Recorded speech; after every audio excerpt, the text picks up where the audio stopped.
Master, welcome back again to our channel. Panibagong araw, panibagong kabanata na naman ang pagsumasumay natin ngayong araw na ito.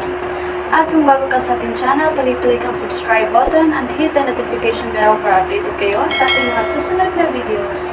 So mga Master, bago natin simulan ang ating kabanata ngayong araw na ito, huwag po sana natin skip yung ads mga Master, no, dahil malaking bagay na po yan sa ating munting channel. So simulan na natin kabanata ngayong araw na ito. Let's go! Kabanata 761 hanggang 770. Kabanata 761 Rogan Harsh emerges hanggang sa umalis ang 3 tao at 2 kabayo. Ginawa ba ng mga miyembro ng Martial Arts Association sa training ground? Unti-unting bumabalik sa kanilang katinoan. Tumangala sila sa gintong Dragon Swallow ang sun flag na kumakaway sa hangin sa itaas ng lighting building. Pakiramdam ng kanilang mga puso ay hindi maaaring kumalma ng mahabang panahon. Ay, flag ba yun? May biglang naalala. Noong araw na iyon, nang laslasin ni Julius Reed si Charmy Kim sa Brighton Lake Euro. Tila itong gintong bandilang lumulunok araw na gintong dragon na lumutang sa hangin. Sa mga sandaling iyon, ang isang solong tao na may mahabang espada ay masyadong nakakagulat. Bukod dito, pagkatapos mamatay ni Charmy Kim sa labanan, ang Martial Arts Association, na pakiramdam na nawalan sila ng mukha, ay sama-samang umatras. Nagdulot ito ng napakakaunting mga tao na nakapansin sa bagay na ito. Bilasan mo at tingnan mo ang presidente. Ang mga direktor, na ayaw sumuko, ay kinaladkad ang kanilang mga pa-euro, ngayon ay mahina sa takot euro, at mabilis na tumakbo. Ngunit sa gitna ng training ground, patay na si Jerry Anderson. N-on-G, S. Omicron. Sa kanyang harapan, isang 6-star badge ang nahulog sa lupa, nabahiran ng dugo at nababalot ng alikabok. Sa sandaling ito, ang katanyagan, kapangyarihan, at kayamanan ay tila hindi kapani-paniwalang balantuna. Ang katanyagan at kayamanan na hinabol ni Jerry Anderson Euro. Lahat ay naiwan sa mundo. Ang tanging nawala ay ang kanyang buhay. Ang mga tides ay lumiliko. Isang direktor ang nakaupong bumagsak sa lupa, nakatitig sa watawat. Sa tuktok ng Jade Mountain. Naka-crossleg si Rogan Harsh, nililinang ang kanyang isip at katawan. Guro, ang pagkakakilanlan ni Nelson ay natiyak na. Sabi ng isang figure na dumaan at nawala sa isang iglap. Sino ito? Asher Mountain, ang banal na dalaga. Ano? Biglang iminulat ni Rogan Harsh ang kanyang mga mata, mukhang may problema. Ito ay napakabihirang para sa isang taong nasa paligid ng globe at palaging nilinang ang kanyang isip. Yung Fing kakarapatang-ari ni Nelson. Asher Mountain, ang panlaban na sekta. Bagamat hindi katutubo ng Huaxia, mayroon silang malaking reputasyon sa mundo ng sekta. Perpektong ipinaliwanag din ito kung bakit ang isang dalagang babae ay maaaring labanan si Jerry Anderson ng tumigil. Walang impormasyon sa taong ito. Ang boses ay nagmula sa kung saan, medyo malalim, ang tanging impormasyon na makukuha namin ay ang banal na dalaga ng Asher Mountain ay bumaba sa bundok upang hanapin ang kanyang asawa. Wala kaming ibang alam. Agad na magpadala ng isang tao upang abisuhan si Jerry Anderson upang maiwasan ang pagkuha ng atensyon. Tumayo si Rogan Harsh, nakatingin sa mga namumukaw na puno sa labas ng bintana na may pag-aalala. Pumunta kayo ni Lily sa Martial Arts Association at siguraduhing maibabalik si Jerry Anderson ng ligtas. Kung makatagpo natin ang banal na dalaga. Tanong ng boses. Asher Mountain, hindi ito isang lugar na madaling masaktan. Kung magalit, ito ay walang humpay. Kahit na mabigat ang Asher Mountain, ako, si Rogan Harsh, ay hindi vegetarian. Kahit na siya ang banal na dalaga, kung gusto niyang patayin ang aking alagad, dapat niyang tanungin kung sumasang-ayon ako. Habang nagsasalita siya, si Rogan Harsh ay puno ng pagmamalaki. Paano kung ito ay isang palaban na sekta? Kung gusto mong lumaban, lumaban ka. Oo, swoosh. Isang figure ang dumaan at agad na nawala sa silid. Bundok Asher. Kailan pa nagkaroon ng Fing kakarapatang-ari ang banal na dalaga ng Asher Mountain? Pumikit si Rogan Harsh, nagsimulang mag-isip ng walang tigil. Nangangahulugan ang hitsura ng banal na dalaga sa Huaxia na tiyak na may makabuluhang nangyayari. Naghinala pa siya na smoke screen lang ito ng Asher Mountain. Ang paghahanap para sa isang asawa ay pekeng, dapat may sabuatan sa likod nito. Swoosh! Isa pang figure ang dumaan. Bakit ka bumalik? Tanong ni Rogan harsh. Ang taong dumating ay ang mismong alagad na Callis lang. Isang mensahe ang dumating mula sa punong tanggapan ng Martial Arts Association ng Southern City. Ang boses ay medyo malungkot, kalahating oras na ang nakalipas, ang presidente ng Martial Arts Association, si Jerry Anderson, ay pinatay ng Seven Clouds Academy sa training ground. Sabihin mo ulit yan. Ang balbas ni Rogan harsh ay namumula, at ang kanyang katawan ay naglalabas ng aura ng dumadagandong na galit. Pinatay ang kanyang minamahal na alagad. Guro, patay na si Jerry Anderson. Ang pumatay ay Seven Clouds Academy. Napakalalim ng boses. Seven Clouds Academy. May relasyon talaga si Nelson sa Seven Clouds Academy. Magaling, magaling, magaling. 3 beses na nagsabi si Rogan harsh ng mabuti, isang ngiti ang makikita sa kanyang mukha. 4 na taon na ang nakalipas, bumagsak ang Seven Clouds Academy. Ngayon, gagawin ko itong mahulog sa pangalawang pagkakataon. Dapat ba nating imbestigahan ang Seven Clouds Academy? Tanong ng alagad. Hindi na kailangang imbestigahan ang pagpatay sa aking minamahal na alagad. Dahan-daang lumabas ng silid si Rogan harsh, nakatayo sa looban. Malawak ang looban, libu-libong metro kwadrado. Sa pinakagitna ay nakatayo ang isang erected sculpture. Ito ay isang mahusay na sword cast mula sa steel-reinforced concrete. Mahigit 10 metro ang taas. Sa di kalayuan, matalim at nakalabas ang gilid nito. Grandmaster, lalabas ka ba talaga sa pagre-retiro? 5 figure ang biglang lumitaw sa likod niya. Pula, asul, berde, itim, puti. Ang 5 tao ay nakasuot ng mga damit na may iba't ibang kulay, nakatayo sa isang hilera ng may katumpakan. Ang Jade Mountain ay itinayo gamit ang pera ni Jerry Anderson. Siya ay napakamatulungin, iginagalang ang kanyang mga guro at pinahahalagahan ang paraan. Ang tono ni Rogan harsh ay napuno ng halos hindi maitagong kalungkutan, ngunit ngayon, wala na siya. Paano ako maglilinang sa kapayapaan sa bundok na ito kung hindi ako kikilos? Iniyuko niya ang kanyang ulo, huminga ng malalim. Nagbabago ang mga bagay, nawawala ang mga tao. Kagabi, nakaupo pa rin sila dito, nagpapalitan ng ideya. Pero ngayon, magkahiwalay na sila ng mundo. Ang iyong hitsura ay tiyak na magdudulot ng sensasyon. Seryosong sinabi ni Lily, kung tutuusin, 10 taon ka nang patay. Nakasuot siya ng asol, ang pangalawang disipulo ni Rogan harsh. Ang 4 na iba pa sa tabi niya, ayon sa mga kulay ng kanilang mga damit, ay blood red, forest green, pitch black, at pure white. Ang 5 ito ay pawang mga kilalang figure sa Grandmaster's list. Ang iyong disipulo ay maaaring kumilos para sa iyo. Si Blood Red ay humakbang pasulong, ikinulong ang kanyang mga kamao, ang kanyang tono ay puno ng pamatay na layunin. Bilang panganay na kapatid, tungkulin ko ito. Hindi. Umiling si Rogan harsh, dahan-daang itinaas ang isang kamay. Nakatutok ang mga mata niya sa palad niya. Guro, mangyaring pag-isipang muli. Dumagundong ang Blood Red sa mahinang boses.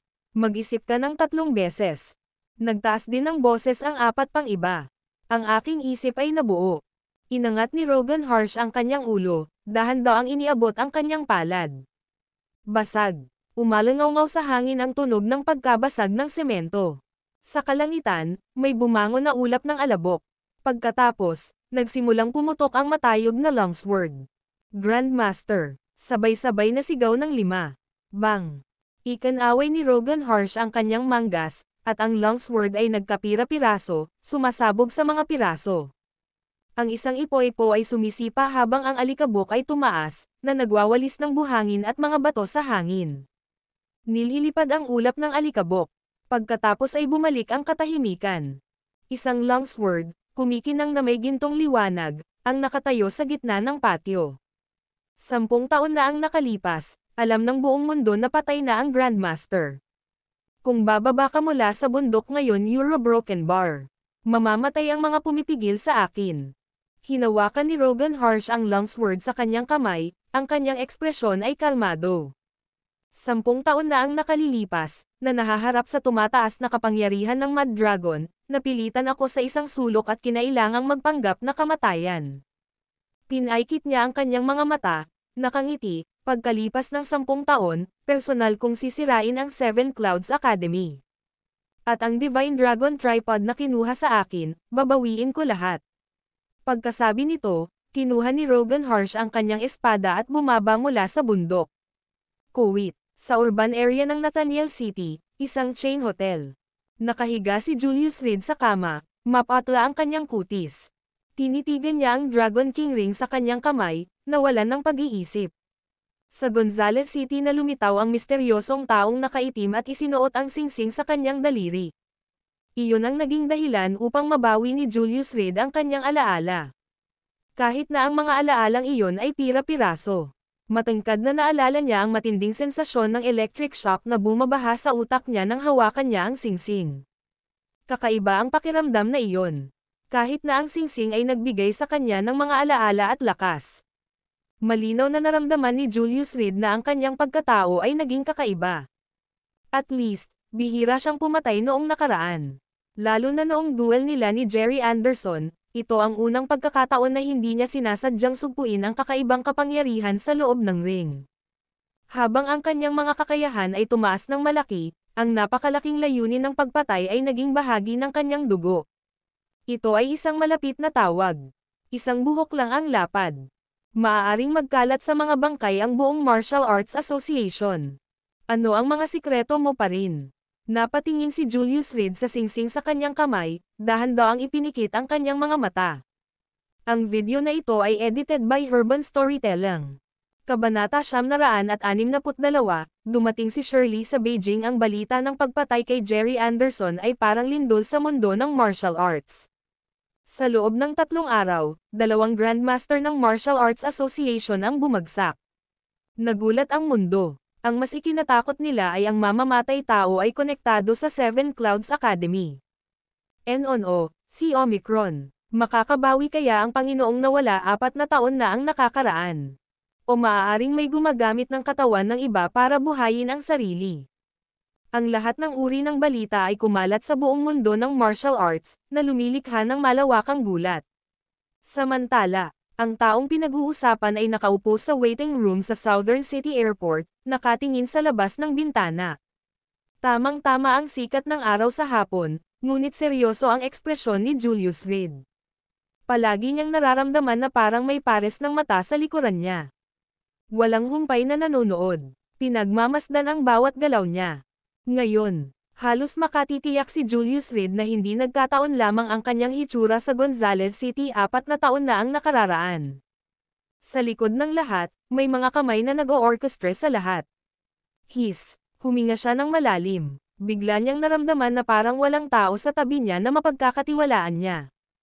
Hindi niya matukoy kung sino ang tunay na tapat sa kanya, at kung sino ang isang sangla na lihim na inilagay ng may humihila ng mga string. Ang pinakamahalagang alaala, hindi na niya maalala. Singsing ng Dragon King. Ang Dragon King ring sa kanyang kamay ay tiyak na may espesyal na layunin. Kung magising ng singsing ang silang Dragon Platform, tiyak na may iba pang epekto ito.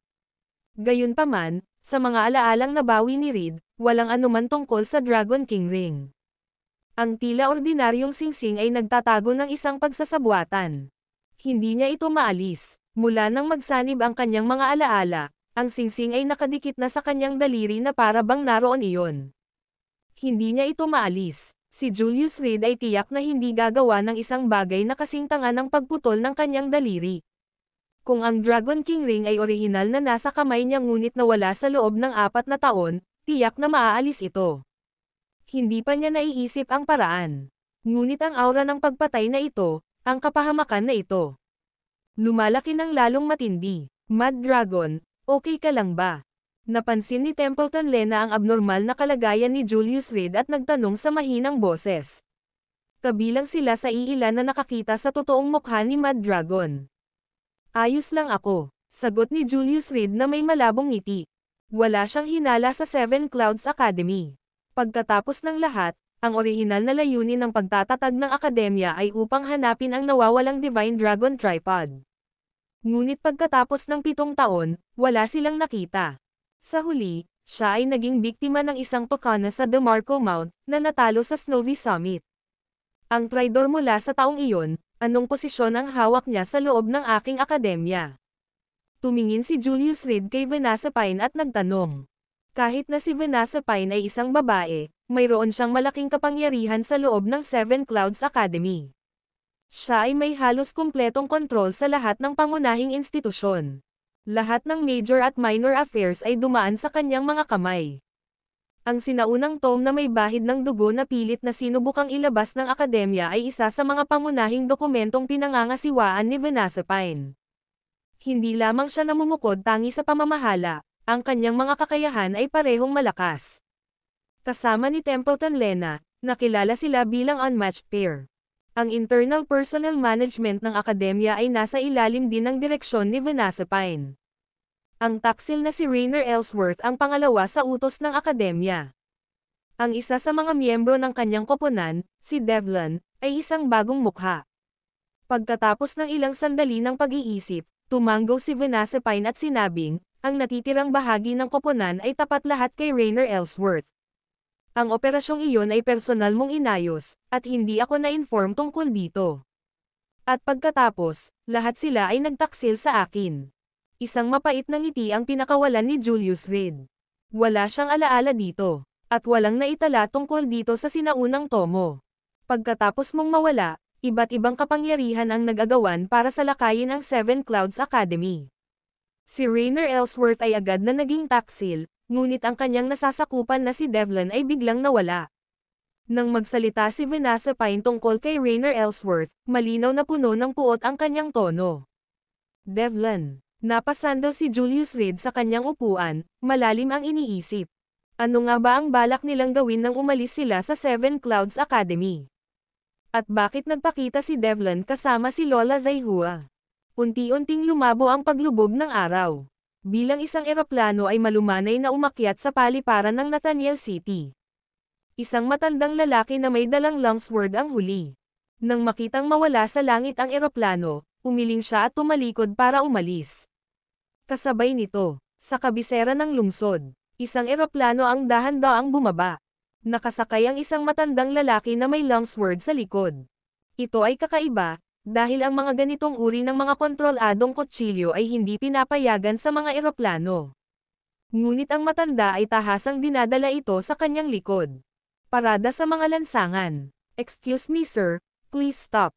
Inilabas ng isang nag-aalalang security officer ang kanyang walkie-talkie, may dalang kutsilyo, kailangan namin ng backup. Pagkatapos niyang magsalita, mabilis siyang tumakbo, please stop, sir.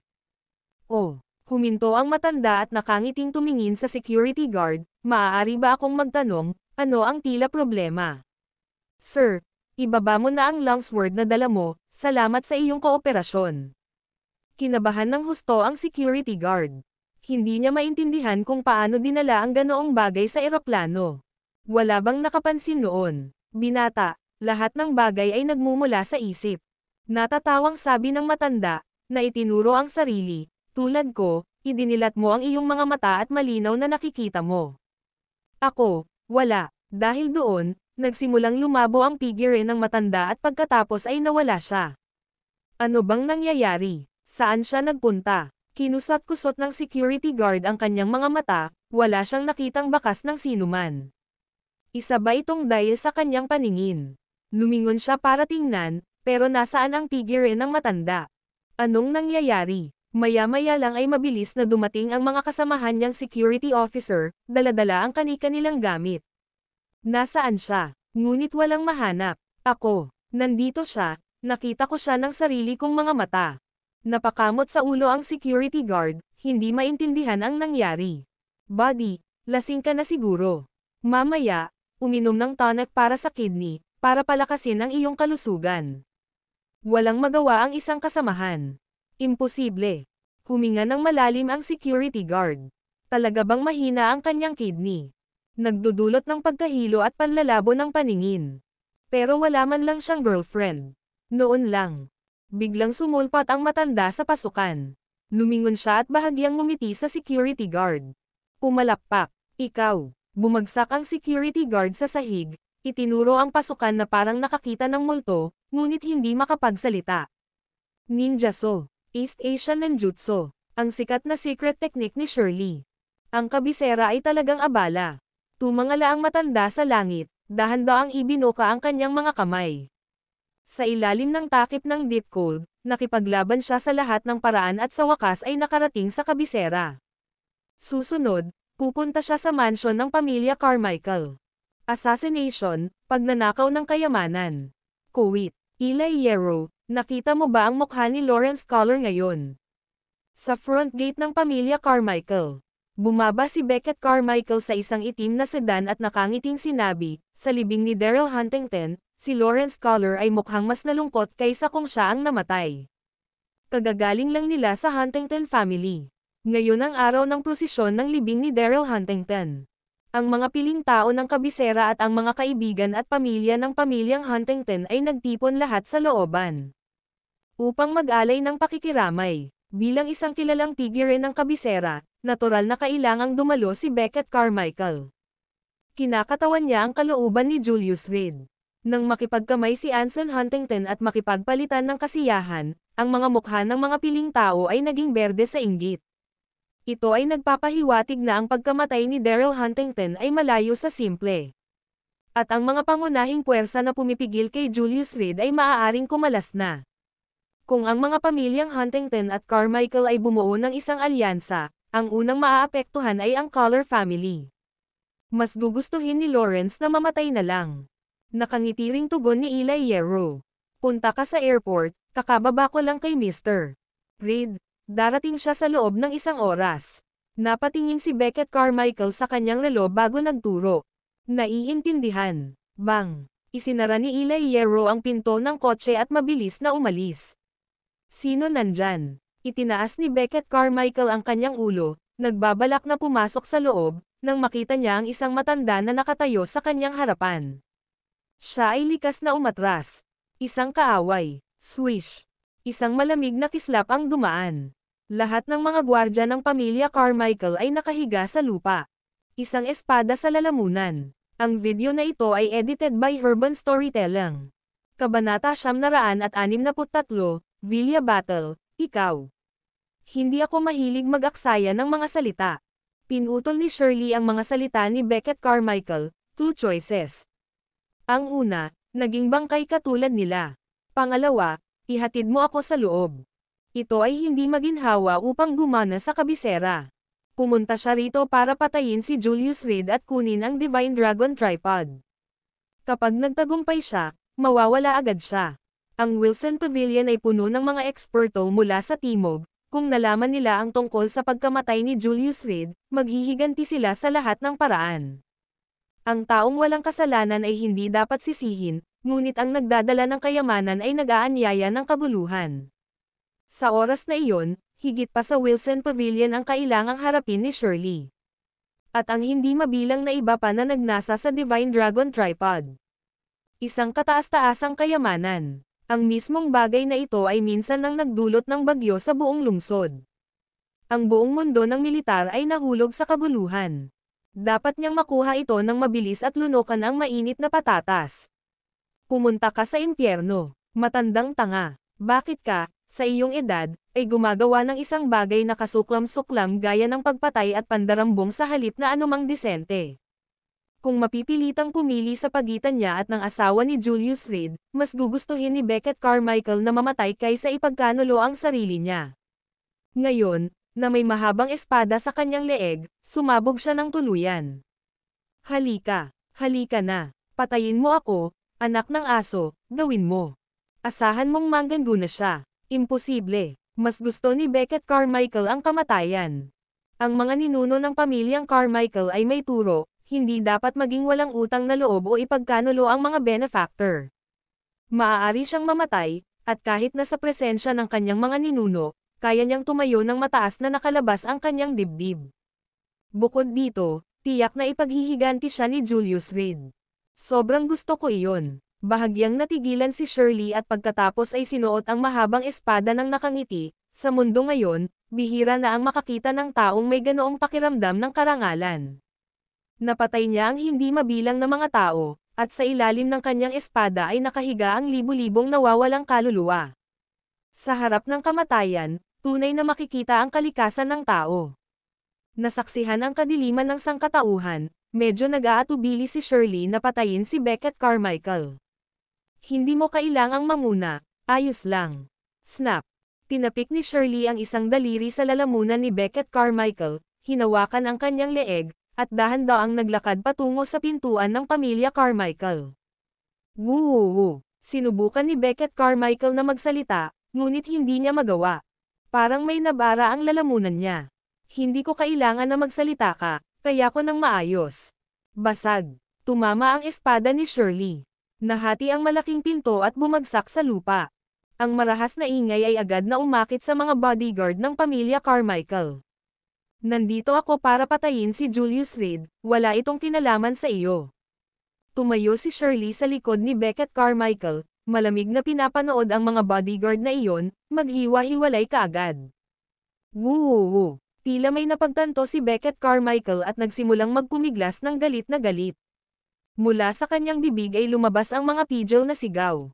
Sa totoo lang, nang marinig ang pangalan ni Julius Reed, ang mga bodyguard na iyon ay reflexively tumakbo patungo sa maliit na western-style na gusali. Ito ay isang utos na minsang ibinigay ni Beckett Carmichael. Ang kaligtasan ng mga nasa maliit na western-style na gusali ay mas mahalaga kaysa sa kanyang sariling buhay. Kaya nandito na. Sumili ang ngisi sa mukha ni Shirley. Tinulak niya si Beckett Carmichael pasulong at nawala sa hangin. Ninjaso. Basag. Ang susunod na sandali, nabasag ang mga bintana ng maliit na western-style na gusali. Lumabas na si Shirley sa loob ng kwarto. Plop. Isang mangosteen ang nahulog sa sahig. Tumangala si Bamboo Whittaker, nanlaki ang kanyang mga mata sa alarma. Lolo. Ikaw ba? Nandito para iligtas ako. Iligtas kita. Bahagyang kumunot ang noo ni Shirley. Sa silid, may isang master. Nararamdaman niya ito. Ako ay nakatali dito, at ako ay nilalabag ni Julius Reed araw-araw. Habang sinasabi niya ito, napaiyak si Bamboo Whittaker, akala ko. Dumating ka para kunin ako. Nagsalubong ang mga kilay ng matanda, pagkatapos ay tumawa siya ng malakas. Sino ba ang mag-aakala, siya ay talagang nasa ganitong bagay? Woo! Lalong umiyak si Bamboo Whittaker. Tara na, umalis ka na sa lugar na ito. Walang pakialam na wika ni Shirley. Siya ay dumating upang pumatay at kumuha ng kayamanan. Ang mga bagay na walang kabuluhan, natural, wala siyang pakialam. Talaga, ang mga luha ni Bamboo Whittaker ay naging tawa, ngunit pagkatapos ay may hinala, ikaw. Hindi ka nagsisinungaling sa akin, ikaw ba? Tara na, hindi ako sinungaling, sagot ni Shirley, hindi pinansin si Bamboo Whittaker at bitbit ang kanyang espada patungo sa itaas. Nasa ikalawang palapag ang master. Pumalakpak, pumalakpak, pumalakpak. Kinuha ni Bamboo Whittaker ang mobile phone mula sa mesa at tumakbo palabas na nakayapak. Hindi man lang siya nakahinga ng maluwag nang idinial niya ang numero ni Julius Reed. Hoy, may nagtangkang pumatay sa asawa mo. Sumigaw si Bamboo Whittaker sa mahinang boses, isang matandang lalaki, sobrang bangis. Hindi siya tanga. Palagi siyang tinatakot ni Nelson, kasama ang paghuhuli ng kanyang angkan. Matagal na siyang naging sobrang alerto. Kung hindi, paano siya nakatakas sa mga nakamamatay na kamay ng kanyang angkan at nakarating sa Gonzales City? Nasaan si Beckett Carmichael? Sa telepono, malamig ang boses ni Julius Reed. Sa doorstep, hindi makapagsalita, malamang na kontrolado. Nag-aalalang sabi ni Bamboo Whittaker, nasaan ka? Bilisan mo bumalik. Huwag magpanik. Pagkatapos ng 5 segundong katahimikan, dumating muli ang boses ni Julius Reed, sa laban na ito, kung mananalo si Nelson, wala kang kailangang gawin. Ngunit kung siya ay matalo, agad na dalhin ang kaaway sa isang kahon sa ilalim ng coffee table. Sa loob, may pen holder, sabihin mo sa kanila na nakita mong ginamit ko ang bagay na ito para sa pagpino ng mga table tasks. Pero, hindi mo alam ang eksaktong paraan. Sa loob lamang ng ilang segundo, mabilis siyang nakagawa ng isang cool-headed decision. Ang darating ay dapat pagkatapos ng Divine Dragon Tripod. Okay. Pagkatapos magsalita, ibinaba ni Bamboo Whittaker ang telepono at tumayo sa harap ng pinto. Sa loob ng munting western-style na bahay, may hawak na espada si Shirley at umakyat.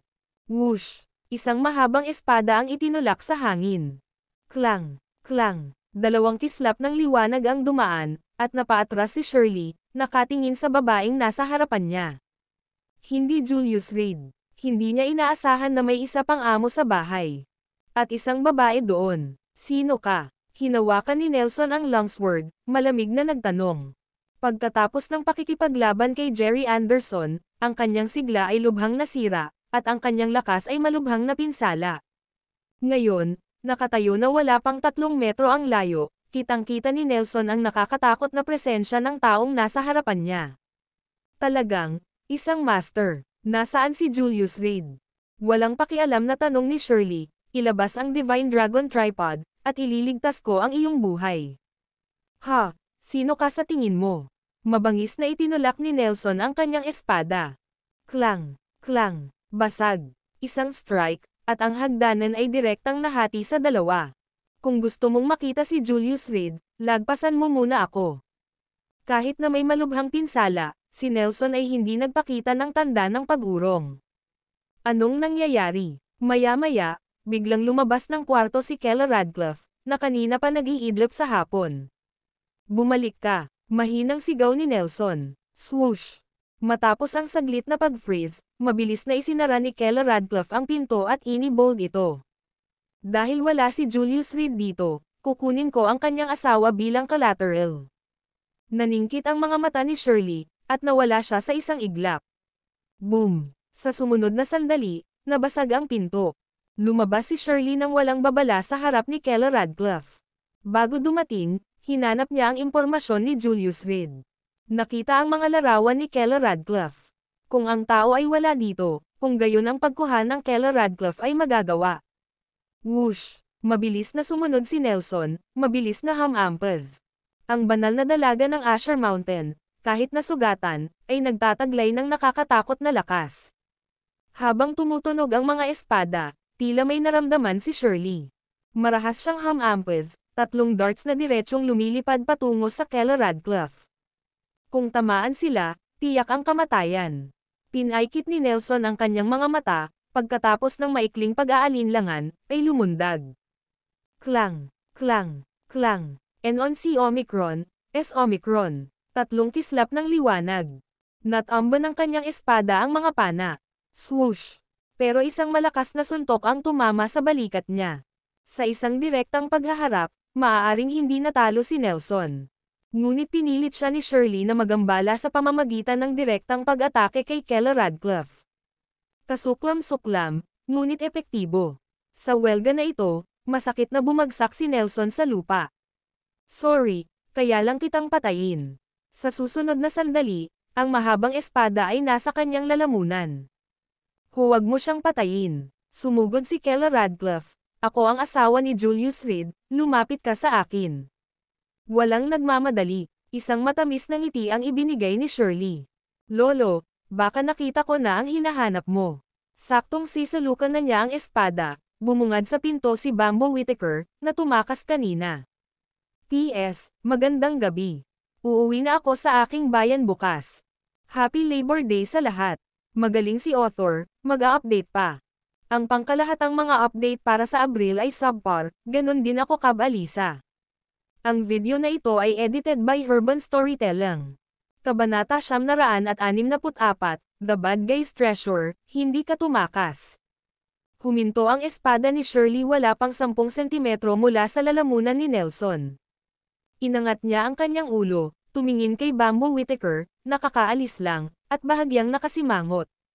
Nakita ko ang kayamanan ng masamang tao, sabi ni Bamboo Whittaker.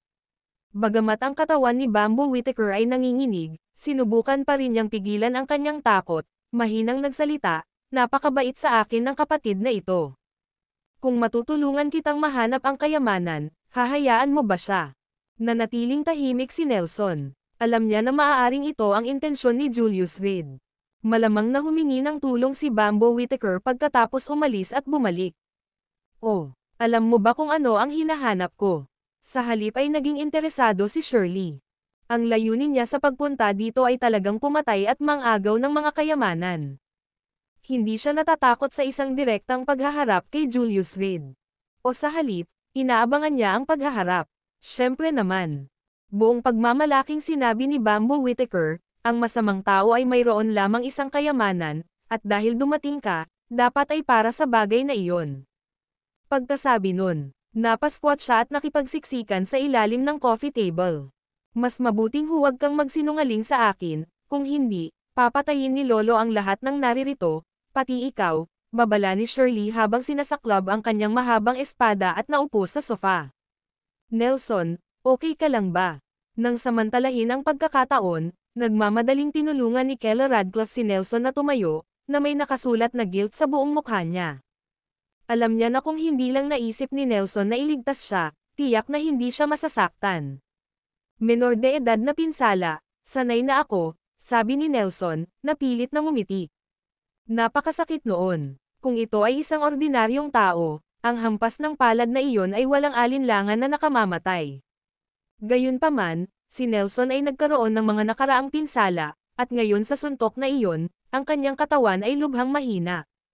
Napakalakas mo, pero napakalambot ng puso, sabi ni Shirley, sumulyap kay Nelson at tumawa. Kung inatake mo ako noong nag-escort ako, baka nagawa mo akong itaboy pabalik.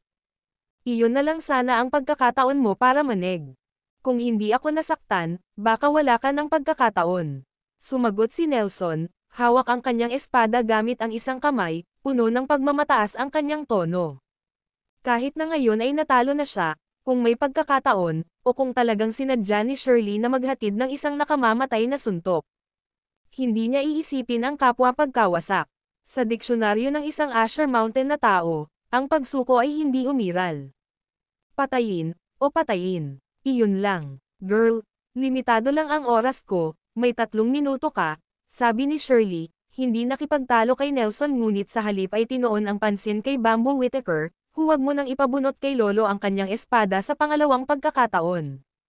Kung bubunutin ko muli ang aking espada, kapag bumalik ito sa kanyang scabbard, tiyak na duguan. Sa sandaling natapos ang kanyang mga salita, isang hindi nakikitang aura ang kumalat sa buong silid. Nanginig ang katawan ni Bamboo Whittaker, at mabilis niyang inilabas ang isang lalagyan ng panulat mula sa ilalim ng coffee table, nanginginig habang sinasabi, Lolo, paki-withdraw muna ang iyong divine skills. Sa isang veteranong pumatay, ang hangarin na pumatay ay maaaring magkatotoo. Tulad ng hamog na nagyelo, maaari itong maging sanhi ng goosebumps sa buong lugar. Sorry, bahagyang napangiti si Shirley, agad na binawi ang kanyang hangarin na pumatay. Phew, noon lamang nakahinga ng maluwag si Bamboo Whittaker, pakiramdam niya ay agad na naalis ang isang mabigat na pasanin sa kanyang mga balikat. Noon, nakita ko ang masamang tao na ginagamit ang bagay na ito upang kumain, sabi ni Bamboo Whittaker. Hawak ang patterned pen holder at kumurap, sa tuwing siya ay lumaban o nasugatan, hanggat ginagamit niya ang kayamanang ito upang kumain, mabilis niyang mababawi ang kanyang sigla. Oh, tumaas ang isang kilay ni Shirley at inagaw ang pen holder, this thing. Hindi pa niya nakita ang Divine Dragon Tripod. Sa katunayan, walang nakakita sa Divine Dragon Tripod. Ang balita na ang Mad Dragon ay mayroong Divine Dragon Tripod ay may hindi kilalang pinagmulan. Gayunpaman, na parang tinulak ng isang hindi nakikitang kamay, ang buong mundo ng martial arts ay nahulog sa kabaliwan dito. Kahit ngayon, na nawawala ang Mad Dragon at hindi alam ang kinaroroonan ng Divine Dragon Tripod. Nagkaroon pa rin ng hindi mabilang na mga tao na naniningil sa isa-isa. Matapos ang 4 na taong pananahimik, kumakalat ang mga alingawngaw na ang Mad Dragon ay muling lumitaw sa martial world. Pero hindi naniwala si Shirley. Mas gusto niyang isipin na ang Divine Dragon Tripod ay nasa kamay ng isang taong nagngangalang Julius Reed. Ang katalinuhan na ibinigay ng Deep Cold ay lubos na nakakumbinsi kay Shirley. Sa katunayan, ang pinagmulan ng katalinuhan na ito ay Thunder Peak Hall. Dahil sa matinding tukso, agad na nawalan ng katinoan si Shirley, ang master ng ninjutsu. Handa siyang sumama sa Deep Cold, Some Iris sa maraming enclosure ng Wilson Pavilion, at pumunta sa mainland ng China. Ang pumatay para sa kayamanan. Ngunit ngayon, sa harap niya ay isang bagay lamang. Parang pen holder. Sinuri ito ng mabuti ni Shirley, kahit na sinusubukang maramdaman ang aura ng may hawak ng panulat. Ngunit wala siyang nakuha. Ito ay bilang ordinaryong bilang maaari. Ikaw, hindi mo ako pinaglalaruan. Tumangala siya, ang ngiti niya kay Bamboo Whittaker na may bitbit na lamig. Pero malamig ang ngiti. Paano ko? Natatakot na sinabi ni Bamboo Whittaker, saan ako kukuha ng lakas ng loob na gawin iyon? Bakit hindi mo ibigay sa akin, at susubukan ko? Iniunat niya ang kanyang maselang kamay, nagsusumamo ang kanyang mga mata. Subukan. 5 segundong tinitigan ni Shirley si Bamboo Whittaker bago ngumiti at iniabot ang penholder. Mula sa kanyang mga mata, ang tanging nakikita niya ay inosente at takot. Ang isang batang babae sa kanyang kabataan ay hindi posibleng maglakas loob na gumawa ng mga tricks sa ilalim ng mga sitwasyong ito. Naalala ko, si Bamboo Whittaker, hawak ang lalagyan ng panulat, ay naglalakad habang bumubulong sa sarili, sa tuwing nasasaktan siya, kakainin niya ito. Habang hindi pinapansin ni Shirley, marahang pinunasan ni Bamboo Whittaker ang ilalim ng lalagyan ng panulat gamit ang kanyang gitnang daliri. Pagkatapos ay tinikman niya ito. Ito ang bili ni Julius Reed. Ang balita tungkol sa Divine Dragon Tripod ay kumalat sa malayong lugar nang muling lumitaw ang Seven Clouds Martial Academy sa Martial World. Kailangan niyang maging maingat. Bagamat hindi natagpuan ang Divine Dragon Tripod, walang maniniwala kung sasabihin niya iyon. Gumawa lang ng peke si Julius Reed at binalutan ng 2 uri ng gamot ang ilalim. Ang isa ay lason, ang isa ay ang panlunas. Ang natikman ni Bamboo Whittaker noon ay ang panlunas. N0 no Omicron, Omicron. Ang lason ay nasa loob ng lalagyan ng panulat, walang kulay at walang lasa. Bata, ano ang iniisip mo? Habang nagsimulang mag-isip si Bamboo Whittaker, biglang lumitaw sa likuran niya si Shirley na nakaupo sa sofa. Halatang nagulat si Bamboo Whittaker. Tinapik niya ang kanyang dibdib, sinabing, hindi ko na matandaan ng malinaw at sinusubukan kong maalala. Kung gayon mas mabuting mag-isip ka ng mabuti. Si Shirley, na nakahawak ang mga kamay sa likod, ay nakatitig sa may hawak ng panulat, mayroon kang 5 minuto. After 5 minutes, may 3 bangkay na sa kwarto. Na parang nag-aalalang hindi niya maintindihan, idinagdag niya, nasabi ko na noon, kapag nabunot muli ang longsword na ito, dapat itong bumalik na may bahid ng dugo. I'll try my best. Sinasaksak ni Bamboo Whittaker ang kanyang utak, biglang naalala ang isang katutubong remedyo. Sa ganoong kritikal na sandali, halatang hindi siya masyadong nag-aalala sa mga detalye. Chicken asno, fermented tofu, plus lemon. Habang siya ay umaawit, pinalamanan niya ang mga sangkap na ito sa lalagyan ng panulat. Ang pamilyang Carmichael ay nagbigay ng malaking kahalagahan sa Villa, na nilagyan ito ng lahat ng uri ng prutas at sangkap, na inihahatid ng 3 beses araw-araw. Anumang kakulangan ay agad na mapupunan. Petaya, bawang, at itinapon ni Bamboo Whittaker ang mga bagay na ito sa lalagyan ng panulat at sinimulan itong himasin gamit ang isang kutsara. Gusto niyang bumili ng oras, umaasang maantala hanggang sa bumalik si Julius Reed. Kahit na hindi iyon posible, maaari niyang payagan si Nelson ng kaunti pang magpahinga. At ilang langis ng mustasa. Pagkasabi nito, nagpatulo si Bamboo Whittaker ng 2 patak ng langis ng mustasa sa lalagyan ng panulat. Pwede, matitikman mo ba? Medyo natatakot niyang sinabi, nakita ko ang masamang tao na kumain nito dati. Ang video na ito ay edited by Urban Storytelling. Kabanata 965, ano ang kinalaman nito sa Mad Dragon? Nang kunin ni Shirley ang ulam, bahagyang kumunot ang kanyang mga kilay. Ito ay talagang medyo mahirap tanggapin. Nilaibat niya ang mundo, nakatikim ng masasarap na pagkain mula sa lahat ng lugar. Ngunit pagtingin sa loob ng lalagyan ng panulat, itong buntot ng manok. Sigurado ka, nilampasan ni Shirley ang lalagyan ng panulat, subukan mo munang kumagat, tingnan ko. Ito ay isang ugali. Sa labas, ang unang kagat ay hindi para sa kanyang sarili. Kung hindi dahil sa pag-iingat na ito, mahihirapan siyang mabuhay hanggang ngayon. Kinuha ni Bamboo Whittaker ang penholder, gumalaw ang kanyang lalamunan. Nakakadiri, ngunit kung hindi siya kakain, makikita na niya ang espada ni Shirley, na dumadaan sa sarili niyang lalamunan. Gurgle. Napalunok ng laway si Bambo at inilagay ang buntot ng manok sa kanyang bibig. Masarap, maanghang at medyo maasim. Ang asim ng lemon. Ang isang recipe na hindi niya naalala ay naging kakaibang lasa. Pangalawang kagat, mabilis na ngumunguya si Bambo, saka lumunok. Pangatlong kagat, tumigil ka. Inagaw ni Shirley ang penholder, medyo hindi makapaniwala habang nakatingin kay Bambo. Ganyan ba talaga kaganda? Kung ipagpapatuloy niya ang pagkain, natatakot siya na baka mawala ang lahat. Patikim ko, nakasanayan na niyang gamitin ang kanyang mga kamay. Isang kagat, masarap. Pangalawang kagat, gusto pa. Pangatlong kagat, muling dinilaan ni Shirley ang labi gamit ang dila. Sobrang kitikam-takam, ngunit ang epekto, sa bagay na ito lang.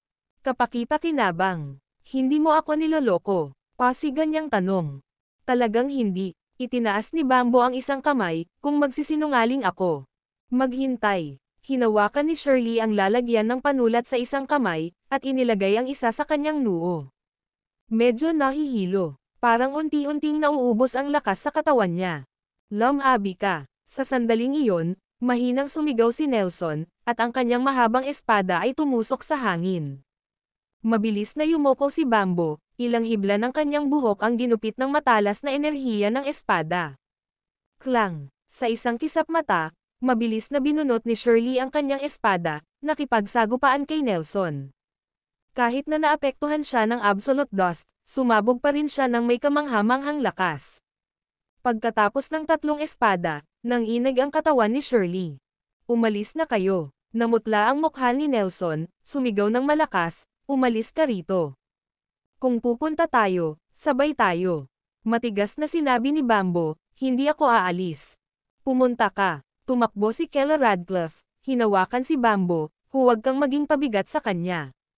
Ang mga kamakailang pangyayari ay nagpaunawa kay Kella na ang pananatili ay magpapalala lamang ng mga bagay. Kung talagang mamatay si Nelson dahil sa kanya, hindi siya naglakas loob na isipin iyon. Hindi ka makakatakas. Tumawa ng malakas si Shirley, biglang naglaho ang kanyang figure.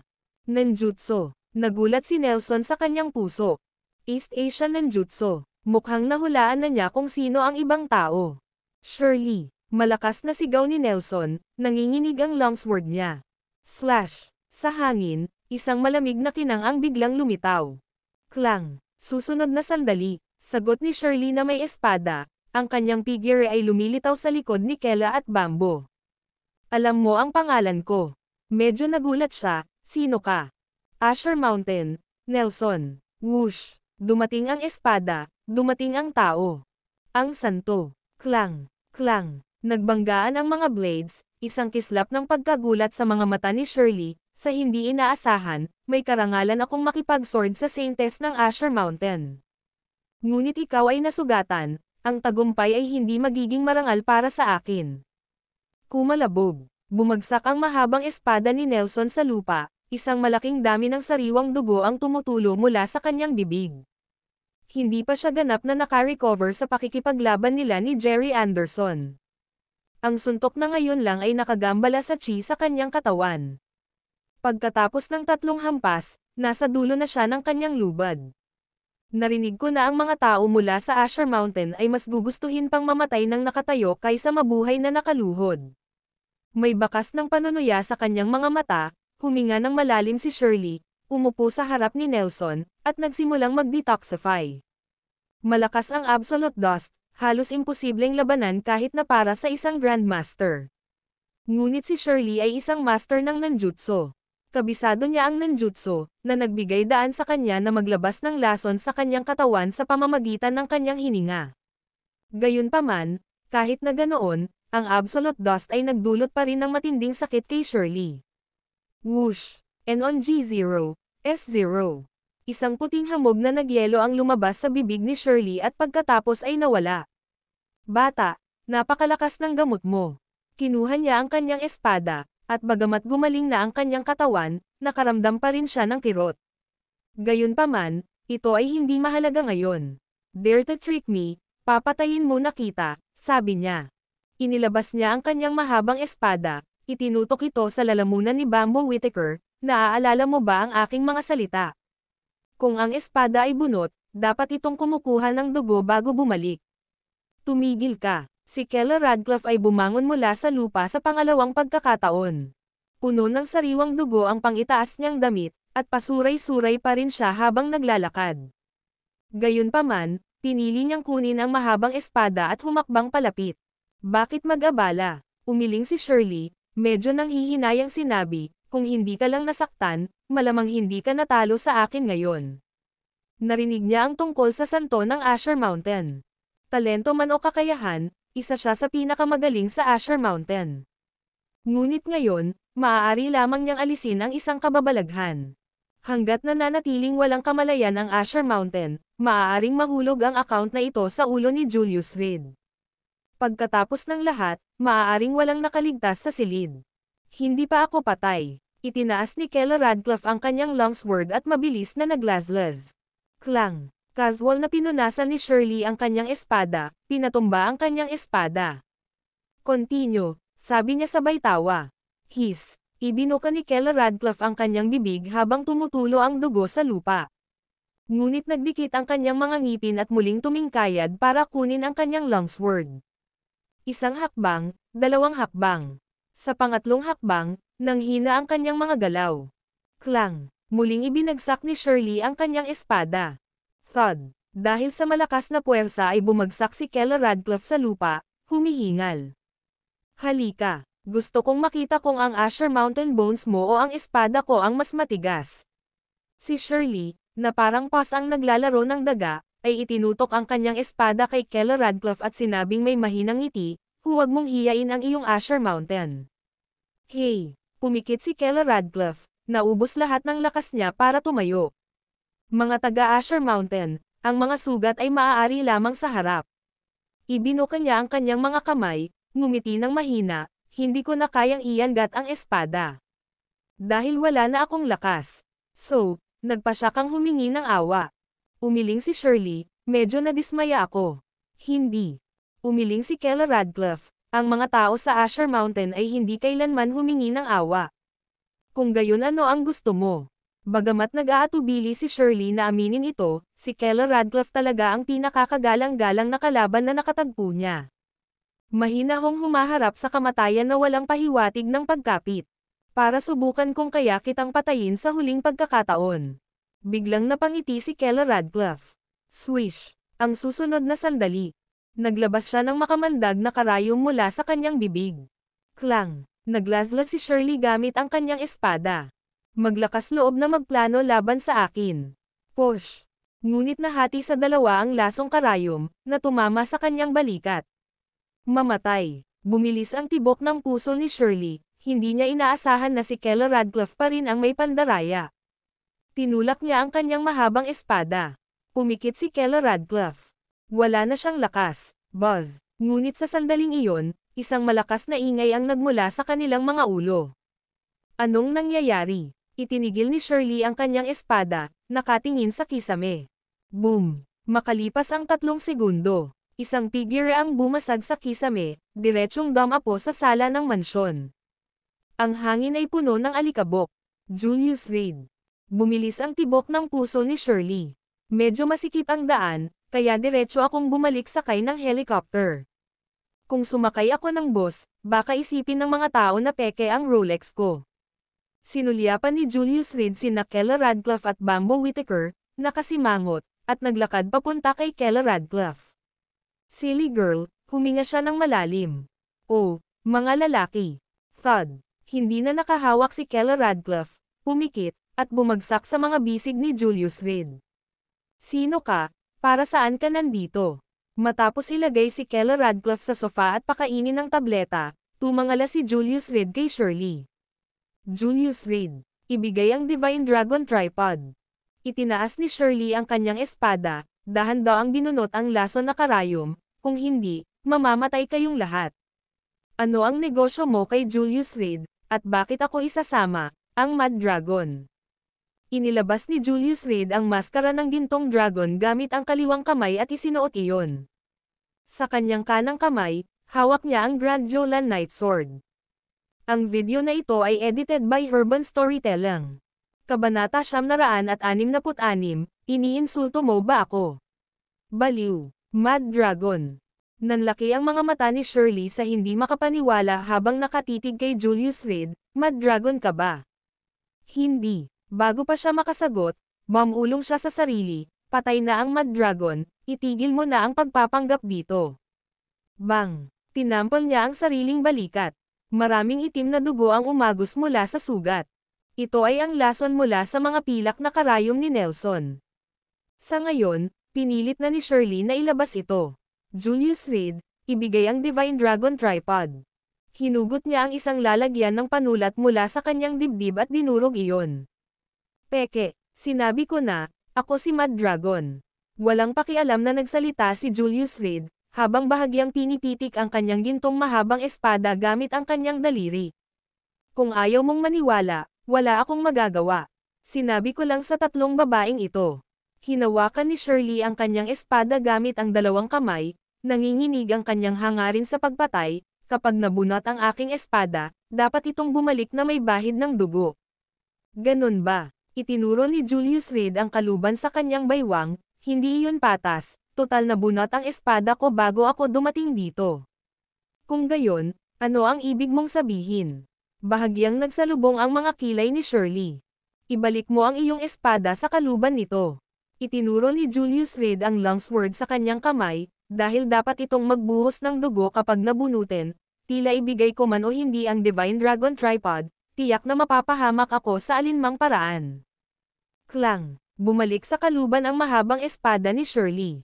Nagtiwala siya, at pagkatapos pag-isipan ito, tila may katuturan nga. Ito na ang iyong huling pagkakataon. Malamig niyang sabi, kung ayaw mong mamatay ang mga babae mo, makipaglaro ka sa akin. Pero isa lang ang dapat mong intindihin, walang makakalampas sa bilis ng espada ko. Huling hininga na ni Nelson, at pabigat lang ang dalawa pang babae. May dahilan si Shirley para maniwala na sinadya ni Julius Reed na sumuko. Bagamat salungat ito sa impormasyong natanggap niya, si Shirley ay isang master mismo. Isang walang kapantay na master. Isang East Asian ninja master, isang matayog na figure sa mga swordsman. Siya ay natural na nagkaroon ng ganitong pagtitiwala. Kung hindi, paano siya nang ahas na umupo sa upuan ng marshal sa Deep Cold? Isa itong nangungunang assassin organization. Bagaman hindi ko alam kung sino ka, ang sino mang may kumpiyansa ay dapat na isang top-level na master. Itinaas ni Julius Reed ang kanyang kanang kamay at dahan-dahan itong binitawan, ikaw ang unang nagsabi sa aking harapan na walang sino man ang mas mabilis kaysa sa iyo. Klang! Ang espada ng Great Land Knight ay nahulog sa lupa. Nabasag nito ang ilang piraso ng floorboard. Nirerespeto kita. Ibang-iba ang paraan mo ng paggawa sa mga nababalite sa labas, tumanggo si Shirley at inilahad ang kamay, at least, naiintindihan mo ang sitwasyon. Alam mong hindi mo ako matatalo, at alam mong isuko ang iyong sandata ng kusa. Talagang kailangan niyang patayin siya. Ngunit hindi bababa sa maaari niyang iwan ang kanyang katawan na buo. Anong sabi mo? Nagtaas ng kilay si Julius Reed, bakit ako susuko? Sinaktan mo siya, sa tingin mo ba titiisin ko? Itinuro niya si Nelson, na nakahiga sa sopa na may maputlang mukha, at umiling, ako ay isang maliit na tao, at ako ay may pinakamaraming sama ng loob. Kung gayon bakit mo inilapag ang iyong armas? Tiningnan siya ni Shirley ng may pang-aalipusta, hindi ka kasing galing ng babaeng iyon. Bagamat natalo si Nelson, hinangaan siya ni Shirley. Ito rin ang unang pagkakataon na nasaksihan niya ang bangis ng mga tao mula sa Asher Mountain. Iniinsulto mo ako, nagdilim ang mukha ni Julius Reed. Hindi, sinasabi ko lang ang mga katotohanan, inilagay ni Shirley ang kanyang kanang kamay sa hilt ng kanyang espada, bahagyang tinapik ang kanyang gitnang daliri, ngunit hindi ito nakakahiya. Tapos, kahit may espada, nasa dead-end path ka pa rin. Sa mahigpit na pagsasalita, ito ay hindi nakakainsulto sa iyo. Siya ay isang master ng nanjutsu. Kahit na nasugatan, hindi niya ginamit ang kanyang buong lakas. Ang kakanyahan ng kanyang nakapractice na nanjutsu ay lumiliit sa mga pulgada. Sa tingin ko may hindi tayo pagkakaintindihan. Dahan-daang tinanggal ni Julius Reed ang cuffs ng kanyang shirt at mahinang sinabi, ang punto ko, para patayin ka, kailangan ko ba ng espada? Iniinsulto mo si Mad Dragon. Kung gayon pumunta sa impyerno. Napapikit si Shirley at biglang bumunot ng espada. Klang! Ang susunod na sandali, mabilis na sumulong si Julius Reed, hinawakan ng kanang kamay ang kalahating iginuhit na longsword ni Shirley, at pilit itong itinulak pabalik. Sa aking bahay, hiningi mo ba ang aking pahintulot na ilabas ang iyong espada? Bang! Nang matapos, sumuntok siya. Thud! Tamang-tama sa mukha ang walang bantay na si Shirley. Bumagsak siya sa lupa, dumudugo ng husto ang ilong. Ikaw ba talaga si Mad Dragon? Sa isang galaw lang, nawala ang nag-uumapo na kumpiyansa ni Shirley. Sinabi ko sa iyo, ano ang kinalaman sa paghahanap kay Julius Reed sa akin, Mad Dragon? Si Julius Reed ay nakatayo habang ang isang kamay ay nasa likod, ang isa pang kamay ay nakaunat, na kinukusot ang kanyang mga daliri, basura. Anong sabi mo? Namula ang mukha ni Shirley sa galit. Siya ay isang East Asian Ninja Master, isang napakataas na figure sa mundo ng swordsmanship. Maging ang marshal ng Deep Cold ay kinailangan siyang kausapin ng magalang. Ngayon, talagang sinisiraan siya ng binata. Kung mas sikat ang isa, mas mahirap itong tiisin. Naghahanap ng kamatayan. Parang Frost ang mukha ni Shirley. Hinawakan niya ang hilt gamit ang kanyang kanang kamay at inilabas ang kanyang espada sa pangalawang pagkakataon. Ang bilis na ito ay napakabilis ng kidlat. Whoosh! Nang malapit nang mabunot ang kanyang mahabang espada, si Julius Reed ay naglahong parang multo. Klang! Pagkatapos, sa likod ni Shirley, isang palad ang tumama sa hawakan ng espada. Basag! Malinaw na umabot sa pandinig ng lahat sa loob ng silid ang tunog ng mga buto. Biglang tumalikod si Shirley at napaatras ng ilang hakbang. Ang matinding puwersa ay direktang nabali ang kanyang pulso. Nagsimulang kumalat ang isang pakiramdam ng takot. Sa usapin ng sword drawing speed, nauna si Shirley sa East Asia. Ngunit ngayon, 2 beses niyang binunot ang kanyang espada at nabigo itong binunot. Para sa isang nangungunang eksperto, ito ay hindi lamang isang kahihiyan kundi isang direktang dagok din sa kanyang kumpiyansa. Lusubin ang aking tahanan, saktan ang mga tao, at sirain ang mga bagay. Itinuro ni Julius Reed ang sirang penholder sa sahig at ang sugatang si Nelson, akala mo ba hindi ako magagalit? Galit na galit siya. Kung hindi lang siya galit, hindi sana niya itinapon ang espada niya kanina. Ang Dragon King Ring ay kumikinang ng maliwanag na pula. Pinili ni Julius Reed na huwag sugpuin ito, na-absorb pa niya ang pagalit na enerhiyang iyon. Ang kanyang katawan ay puno ng kapangyarihan, na walang kahit saan upang palabasin ito. Dahil ito ang kaso, gusto kong makita kung ang espadang ito ay mabubunot. Pumikit si Shirley, bumubulong sa sarili. Sa isang iglap, nagsimulang lumabo ang kanyang figure. Ninjutsu, East Asian Ninjutsu. Sabi ko, galit na galit ako ngayon. Huminga ng malalim si Julius Reed at biglang tumakbo pasulong. Bang! Sa hangin, lumitaw ang isang ambon ng dugo. Si Shirley, na parang saranggola na may putol na tali, ay pinalipad paatras at nontog sa dingding. Ikaw talaga ang Mad Dragon. Hinawakan niya ang espada gamit ang isang kamay, nakasandal sa lupa. Napuno ng takot ang kanyang mga mata. Kung hindi siya Mad Dragon, walang makakadetect sa kanyang lokasyon. Kahit ang marshal ay hindi magawa. Hindi patay ang Mad Dragon. Ilabas mo ang iyong espada. Lumapit si Julius Reed kay Shirley. Sa bawat hakbang, naglalabas siya ng matinding pressure. Killer intent. Sa sandaling ito, ang kanyang mga mata ay namumula sa dugo. Sa kanyang mga mag-aaral, 2 pulang dragon na apoy ang nakapulupot at pumailan lang. Bumuton mo ang iyong espada. Napaungol si Julius Reed. Halika. Tumalon si Shirley. Klang. Ang longsword ay idiniin pabalik ng 10 sentimetro lamang mula sa ganap na pagkahubad. Sorry, mahinahong sinabi ni Julius Reed, ang iyong espada ay nakalabas na. Puff! Sumuray-suray si Shirley sa dingding, umubo ng isang subo ng sariwang dugo. Basag! Ang susunod na sandali, sumabog ang scabbard sa kanyang baywang. Ang longsword ay nabasag sa hindi mabilang na mga piraso at nakakalat sa buong lupa. Magkita tayong muli. Huminga ng malalim si Shirley at pilit na tinapakan, naglalaho. N-0, S0. Isang master ng ninjutsu, ang kanyang anyo ay mailap at hindi mahuhulaan. Kung gusto niyang umalis, walang makakapidyo sa kanya. Naisip mo ba talaga na ang tahanan ni Mad Dragon ay isang lugar na maaari mong puntahan at puntahan kung gusto mo? Nagsimulang tumakbo si Julius Reed. Patungo sa pintuan ay tumakbo siya. Isang hakbang, dalawang hakbang. Boom! Sa ikapitong hakbang, naghagis siya ng suntok. Si Shirley, na parang kanyan, ay pilit na binasag ang isang malaking butas sa dingding ng villa. Ang video na ito ay edited by Urban Storytelling. Kabanata 967 pagtitiwala binuhat ni Julius Reed si Shirley, na puno ng dugo, na parang nagdadala ng manok, mula sa looban papasok sa bahay. Pumalakpak. Pagkatapos, bigla niya itong inihagis sa lupa.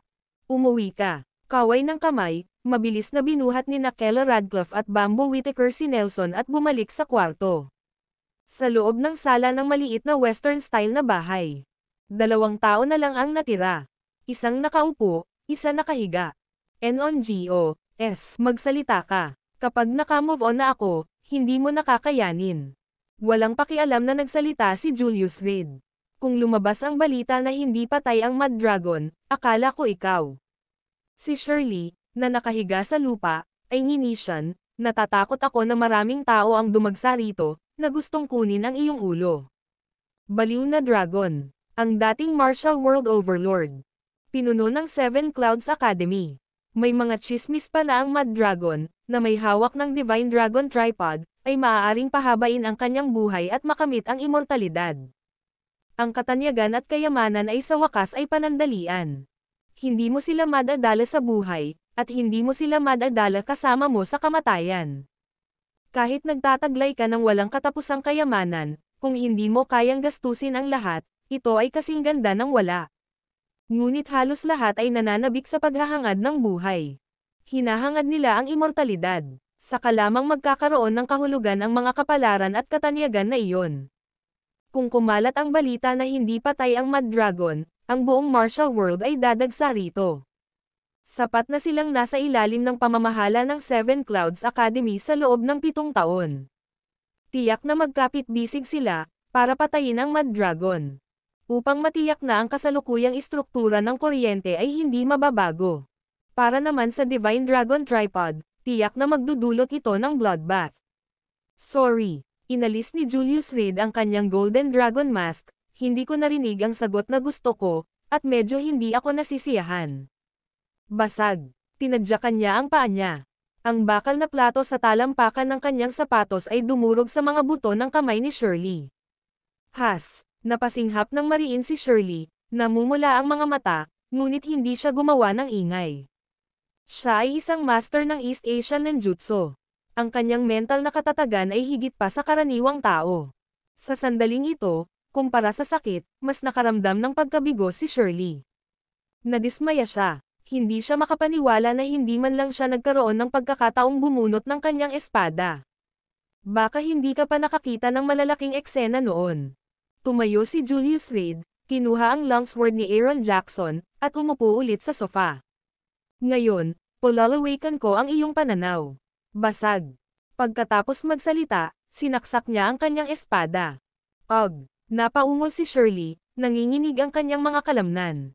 Sakit. Siya ay tao. Ang magtiis na may butas sa braso ng hindi sumisigaw ay limitasyon na.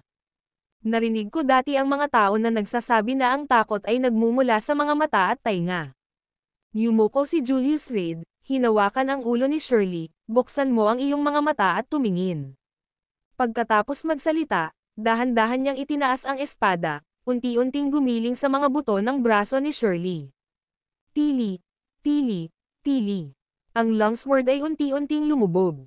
Patuloy na umaagos ang dugo. Unti-unting dumating ang tunog ng mga bali ng buto. Nalaglag si Shirley. Wala nang masasakit pa sa panoorin ang katawan na unti-unting napunit.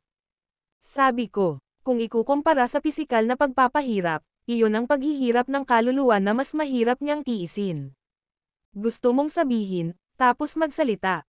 Umiling si Julius Reed at pinutol ang kanyang kanang braso gamit ang kanyang espada. Pagkatapos ay tumalikod siya at nagsimulang paglaruan ang kaliwang braso. Hayaan mo akong gumawa ng isang bagay na malinaw, hindi tungkol sa kung gusto mong magsalita o hindi, ito ay tungkol sa kung gusto kong makinig. Shirley. Shirley ang pangalan ko. Ang aking kasalukuyang titulo ay ang Chief of Deep Cold. Sa unang pagkakataon, nakaramdam si Shirley ng pagkasira.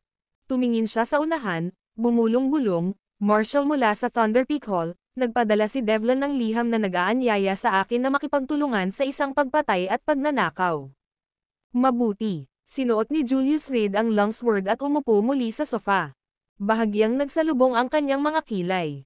Mali siya. Medyo mahirap kontrolin ang mali siya. Sa Dragon King Ring, ang pulang ilaw ay patuloy na kumikislap. Tila may boses sa kanyang isipan, patuloy na sumisigaw. Patayin siya. Patayin siya. Dahan-daang pumikit si Julius Reed. Huminga siya ng malalim. Unti-unting nawala ang boses. Lumabo ang Dragon King Ring. Bigyan mo ako ng isang bagay na mahalaga. Sumandal siya sa sofa, mukhang pagod na pagod, something that can touch my heart. Thunder Peak Hall ay tila nagpaplano ng isang paglipat sa Gonzales City. Ito ang narinig ko kay Marshall, wika ni Shirley. Ang katawan ni Shirley ay hamina at nanghina, at ginamit niya ang kanyang huling kaunting lakas upang bigkasan ang mga salitang ito. Gonzales City. Nanlaki ang mga mata ni Julius Reed. Lungsod ng Gonzales. Ang lahat ng ito, dapat silang bumalik sa simula. Thunder Peak Hall, nagtatrabaho sa Deep Cold. Pasigan niyang tanong. Ito ay ang Thunder Peak Hall's Devlin, na nagdala ng isang dokumento sa Marshall. Mahinang sabi ni Shirley, kalahating lang ang nakita ko sa dokumento. Ang kalahati nito ay tungkol sa iyo, ang kalahati ay parang. Parang ano? Galit na galit si Julius Reed. Muling umusbong sa kanyang puso ang layuning pagpatay. Ang Dragon King Ring, na parang indicator light, ay ginawa siyang killing machine sa tuwing sumisikat ang pulang ilaw nito. Hindi niya ito kayang pigilan. Tungkol sa iyo, napakadetalye ng nakasulat. 4 na taon na ang nakalipas, inayos ni Devlin si Aaron Jackson. Habang nagsasalita siya, hindi na kumibo si Shirley. Magsalita ka. Nanginginig ang buong katawan ni Julius Reed. Tumayo siya, hinawakan si Shirley, at hiniling, magsalita ka. Ano ang eksaktong nangyari 4 na taon na ang nakakaraan? Pero patay na si Shirley. Masyado siyang damyugo, at intensyon niyang mamatay.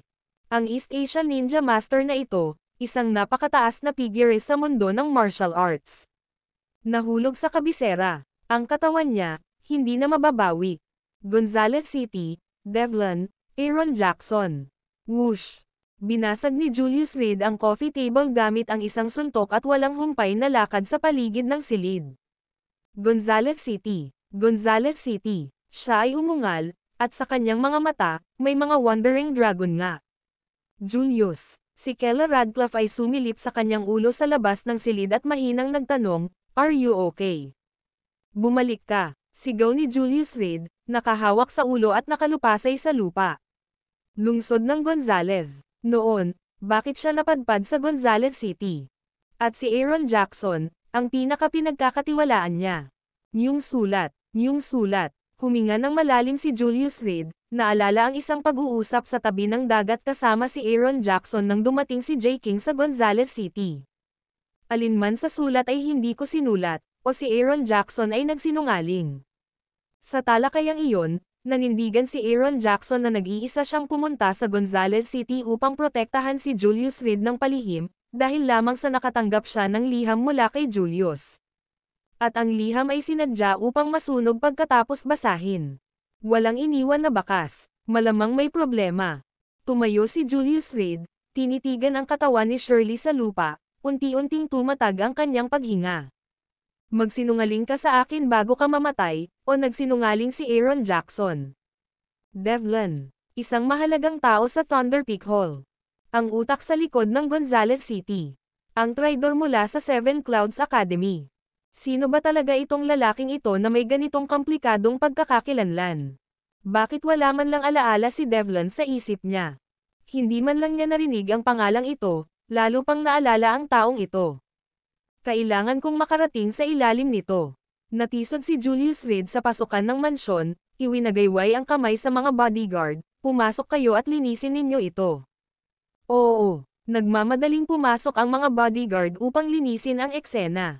Si Julius Reed naman, mag-isa siyang nakasandal sa dingding, nakatingala sa langit. Nakakabulag ang papalubog na araw. May kinalaman ba si Isabella Warm kay Devlin noong araw? Hindi siya sigurado. Buzz. Maya-maya lang, nagsimulang mag-vibrate ng marahas ang phone ni Julius Reed. Ayaw niyang sumagot, ngunit ang mga nakakaalam ng kanyang numero ay pawang mga kakilala. Huminga ng malalim, kinuha ni Julius Reed ang kanyang telepono. Ang susunod na sandali, natarante siya na parang nakuryente. Ang tumatawag, Aaron Jackson. PS, 4 na kabanata ngayon. Sa katunayan, 4 na kabanata mula hating gabi hanggang ika-24 ng ika-1. Ang mga update bukas ay malamang sa hapon o gabi. Siguradong 4 na kabanata bago mag 24 o'clock. Ngayon, lumabas ako at nakipagkita sa isa pang may akda mula sa parehong website. Nabangga niya ako, at hindi ako naglakas loob na gumawa ng ingay. Dahil mas mataas ang fan value niya kaysa sa akin, he walked with a air of confidence. Kaya mo bang sa susunod na makilala ko siya ay mabali ko ang kanyang tadyang? Maligayang araw ng paggawa. Magtatanim ako ng mais sa araw bukas at babalik ako para magsulat sa hapon. Salamat sa lahat para sa iyong suporta at pagsasama sa buong paglalakbay na ito. Ang video na ito ay edited by Urban Storytelling. Kabanata 968, Pag-inom ng kape Aaron Jackson. Nang lumabas ang pangalan sa screen, nablangko ang isip ni Julius Reed. May pagkakataon kaya sa mundo? Magsalita ka. Makalipas ang 5 segundo, huminga siya ng malalim at sinagot ang telepono. Kuya, may mga pagbabago sa Gonzales City. Nanggaling sa telepono ang gulat na boses ni Aaron Jackson, biglang sumulpat si Zaid Radcliffe, kinuha ang kontrol ng Radcliffe Group sa bilis ng kidlat. Zaid Radcliffe. Medyo nagulat si Julius Reed nang marinig ang pangalang ito. Mula nang mangyari ang insidente ng panlilinlang kay Kella Radcliffe, sina Zaid Radcliffe at Otis Radcliffe ay naglaho na parang sumangga sa mortal world. Naglaho, tahimik na nag-imbestiga ang Red Widow sa Five River Province, ngunit wala siyang nakitang bakas ng lolo at apo. Ngunit ngayon, kaya ba talaga ni Zaid Radcliffe ang pagbabalik at pagbawi ng negosyo ng kanyang pamilya? Ibigay mo sa akin ang mga detalye. Naramdaman ni Julius Reed ang isang lumulubog na damdamin sa kanyang puso. Naramdaman na ang sitwasyon ay mas komplikado kaysa sa narinig. Kailangang magkaroon ng sabuatan sa likod ng lahat. Hindi ko alam kung saan nakakuha ng napakaraming pera si Zaid Radcliffe, kaya kahit na ang business alliance ni Itay Huntington ay nasira at nabago. Ang buong Gonzales City ay ganap na na-reshuffle. Ang boses ni Aaron Jackson ay dumating sa pamamagitan ng telepono. Si Zaid Radcliffe ay nagpadala pa ng isang tao upang bigyan ako ng 10 bilyon bilang regalo sa pagbati. Naiintindihan ko. Nakakagulat na kalmado si Julius Reed.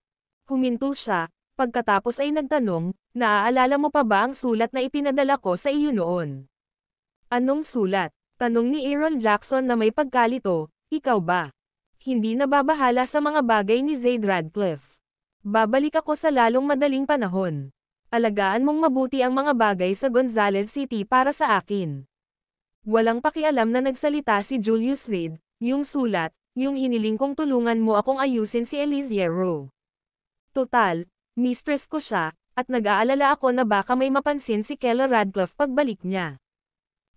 Sobrang na-overwhelm ako kay Zaid Radcliffe kamakailan kaya muntik ko nang makalimutan. Kuya, huwag kang mag-alala. Walang mapapansing impormasyon ang ginang. Hey, nakangiting sagot ni Aaron Jackson. Ibibili kita ng maiinom pagbalik ko. Ibinaba ni Julius Reed ang telepono, madilim ang kanyang ekspresyon. Bang! Sinuntok niya ang pader. Ang matibay na dingding ay nagpakita ng mga bitek. Wala kaming koneksyon ni Eliziero. Mas bumilis ang paghinga ni Julius Reed, at ang Dragon King ring sa kanyang kamay ay lumiwanag na may pulang glow. Julius. Maya-maya lang, lumabas si Kella Radcliffe sa loob ng bahay, namumutla ang mukha. Sa kanyang kamay, hawak niya ang isang telepono. Ang lolo ko. Ang aking lolo ay bumalik sa Gonzales City kasama si Otis Radcliffe, na kinokontrol ang Radcliffe Group. Maging ang alyansa sa negosyo ni Itay Huntington ay nagbago ng mga kamay sa magdamag. Mahina siyang nagsalita, tila nawalan ng malay. Ayos lang. Lumapit si Julius Reed at niyakap si Kella Radcliffe. I need to warn you. Baka hindi talaga lolo mo ang lolo mo. Marahas na nanginig ang katawan ni Keller Radcliffe, saka siya tumango. Wala siyang sinabi. Mamaya, babalikan kita. Pero bago tayo umalis, may mga pribadong bagay akong dapat ayusin. Marahang hinaplos ni Julius Reed ang ulo ni Keller Radcliffe at sinabing, hintayin mo ako dito. Okay. Tumangala si Keller Radcliffe, determinado ang kanyang tingin. Kuwit, ayos ka lang ba? Pagkatapos umalis sa pamilyang Carmichael, tumawag si Julius Reed kay Itay Huntington. Kasunod ng pagkamatay ni Daryl Huntington, inilagay ni Itay Huntington ang ancestral tablet ng kanyang ina sa Huntington Family Ancestral Hall at nagmadaling bumalik sa Gonzales City magdamag. Ngayong puwersahang bumalik si Zaid Radcliffe, hindi lamang niya nakuhang muli ang kontrol sa Radcliffe Group, ngunit sinabi na ang alyansa sa negosyo na personal na binuo ni Itay Huntington ay nagbago rin ng mga kamay. Hindi ito malaking problema. Sa kabilang dulo ng telepono, narinig ang pagod na boses ni Itay Huntington, kailangan mong mag-ingat. Otis Radcliffe ay darating sa malakas, baka ikaw ang pinupuntirya niya. Hindi ba si Zaid Radcliffe? Natigilan si Julius Reed. Si Zaid Radcliffe. Hindi pa ba nawala si Zaid Radcliffe? Nagulat din si Itay Huntington. Kagabi, nagdala si Otis Radcliffe ng malaking halaga ng kapital at magdamag, kinuha ang kontrol sa Radcliffe Group. Nang malaman ko ang sitwasyon kaninang umaga, dinala na niya ang lokal na boss para makipag-ayos sa akin. Maging ligtas, walang mas mahalaga kaysa manatiling buhay. Matapos payuhan si Itay Huntington, ibinaba ni Julius Reed ang telepono at humakbang pasulong. Sir, mangyaring mag-sign in. Boom! Hindi pinansin ang sinabi ng security guard, sinipa ni Julius Reed ang bakal na gate sa harapan niya. Tumigil ka. Sa likuran niya ay dumating ang sumisigaw na boses ng security, harangin mo siya. Hindi pa naglaon ay lumabas na ang mga salita sa kanilang mga labi ay 7 o 8 security guard na armado ng mga stun baton ang kumari pa ng takbo patungo sa kanya. Ayokong pumatay ng tao. Tumalikod si Julius Reed at kinuha ang sirang rehas mula sa lupa kung saan naputol ang bakal na tarangkahan. Hinawakan niya ito sa kamay. Big talk, hulihin mo siya. Inayos ng mga security guard ang kanilang mga sombrero at umakbay, na itinaas ang kanilang mga stun baton. Bang! Bang! Umalangaw-ngaw ang isang cacophony ng steel striking bone. Klang! Inihagis ni Julius Reed ang rehas sa lupa, napapaligiran ng mga security guard na nakakulot na parang bola. Inangat niya ang ulo at tiningnan ang 4 na gintong letres sa gusaling nasa harapan niya. Arman Levi's Group. Originally, gusto kong bigyan ka ng sapat na oras. Pero ngayon, ayoko nang maghintay pa. Hinatak ni Julius Reed ang bakal na tarangkahan, na tumitimbang ng mahigit 100 kilo, hakbang-hakbang patungo sa umiikot na glass door ng Arman Levi's Group. Sa likuran niya, ang bakal ay kumamaw sa lupa, na nag-iiwan ng mga bakas ng sparks. Sino yan? Tumigil ka. Naramdaman ng mga security guard sa unang palapag na may mali at agad na nagmadaling lumabas. Ngunit nang makita nila ang bakal na tarangkahan na kinakaladkad ni Julius Reed, natigilan silang lahat sa kanilang kinatatayuan. Tumimbang ito ng mahigit 100 kilo. Walang kahirap-hirap na hinihila ito ng binata sa harapan nila. Hindi namumula ang mukha niya, at hindi rin siya naghahabol ng hininga. Yung mga ayaw mamatay, tumabi ka.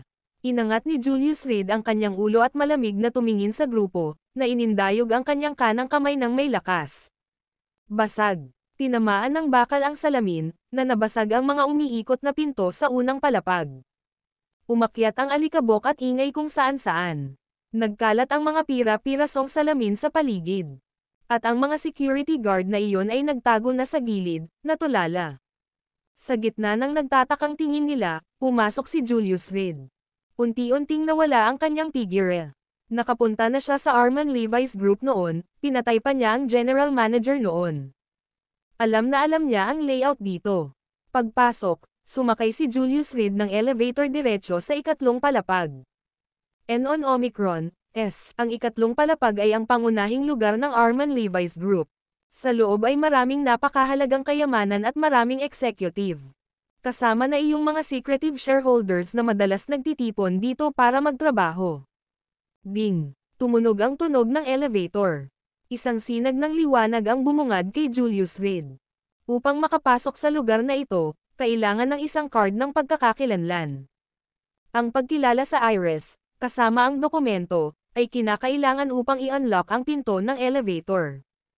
Kung ang isang bahagi ay nawawala, ang pinto ay hindi magbubukas. At magti-trigger din ito ng alarma. Nabigo ang pagkakakilanlan.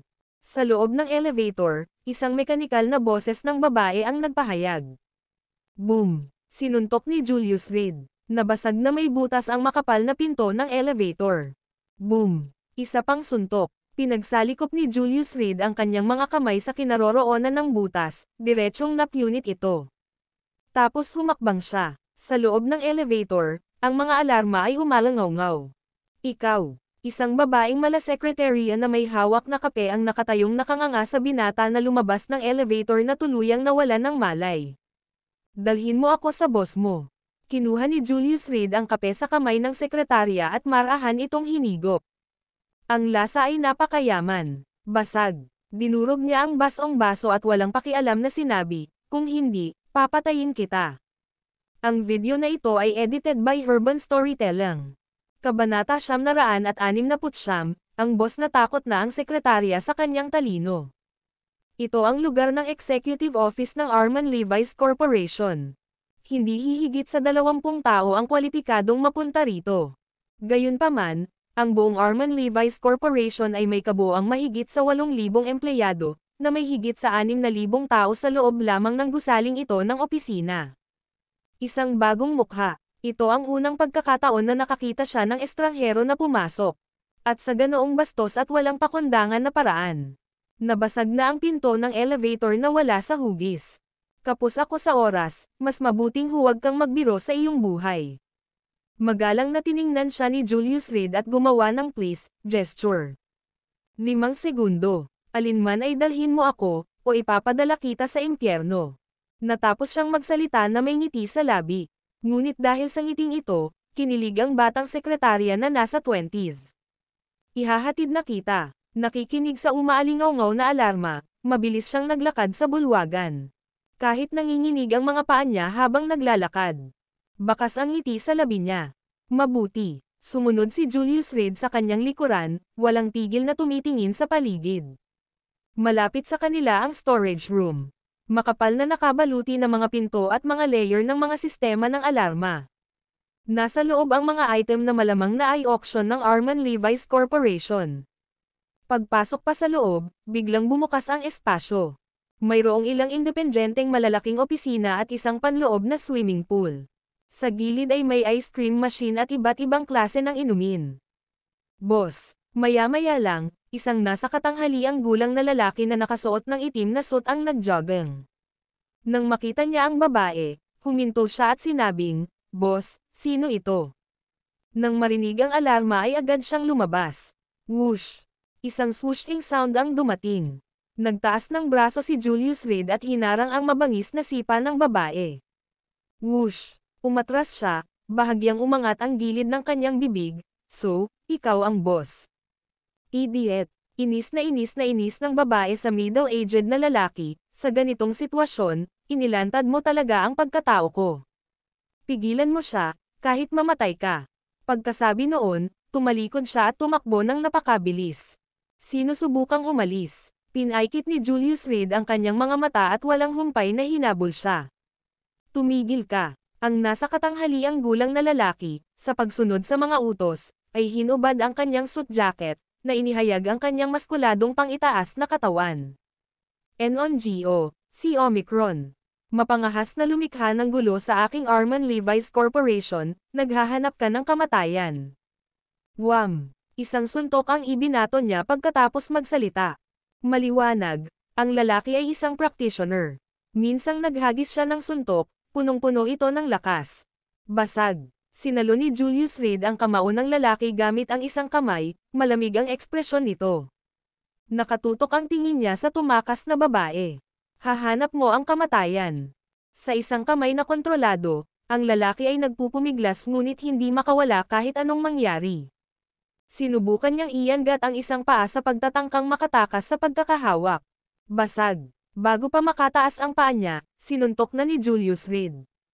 Pagkatapos ay hinawakan niya ang braso ng lalaki, Inihagis niya ito sa swimming pool. Splash! Tumilapon ang tubig kung saan-saan. Nagmamadaling lumabas si Julius Reed, walang humpay na hinahabol ang babae. Huling beses, sa Northwestern Road. Nagpadala ang Arman Levi's Corporation ng 2 executive, na parehong pinatay niya. Noong una, gusto ni Julius Reed na bigyan ng pagkakataon ang boss ng Arman Levi's Corporation. Ngunit ang biglaang pagsulpot ni Zaid Radcliffe, kasama ang mga salita ni Shirley. Tuluyang naputol ang kanyang ritmo. Ngayon, kung hindi niya makuha ang mga sagot na gusto niya, maraming tao sa Arman Levi's Corporation ang mamamatay. Marami. Tigilan mo siya. Galit na tumakbo ang babae, nakarating sa pinakamalayong opisina at sa kamarahas na isinara ang bakal na pinto. Whoosh! Kasunod nito, sumunod ang tunog ng mga komplikadong mekanismo ng paglock.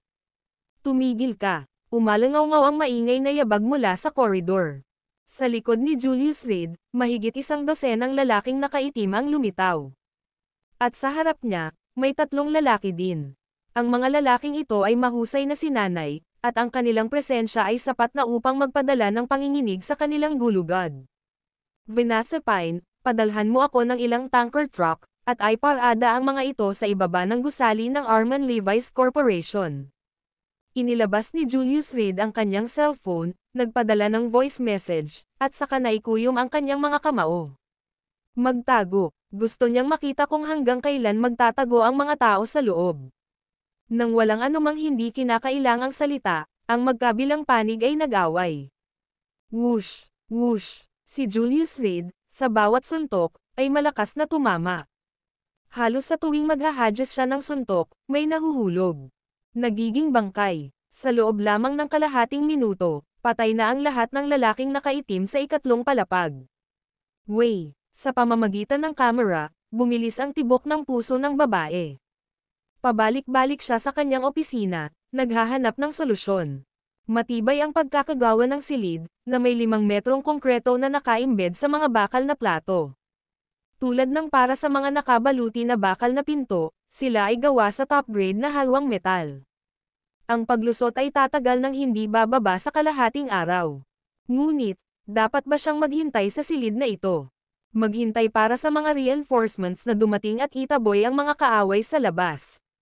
Hindi makatotohanan. Nararamdaman niya ang layunin ng pagpatay mula sa mga kalaban.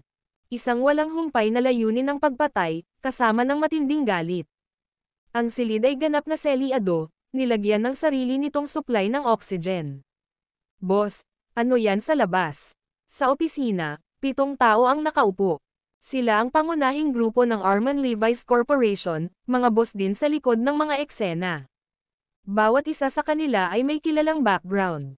Dahil sa mga amo na ito ay walang nang ahas na sulsulan ang Arman Levi's Corporation. Sa sandaling ito, kahit na nakaupo sila sa opisina, nakikita nila ang lahat ng nangyayari sa labas sa pamamagitan ng napakalaking screen ng pagsubaybay.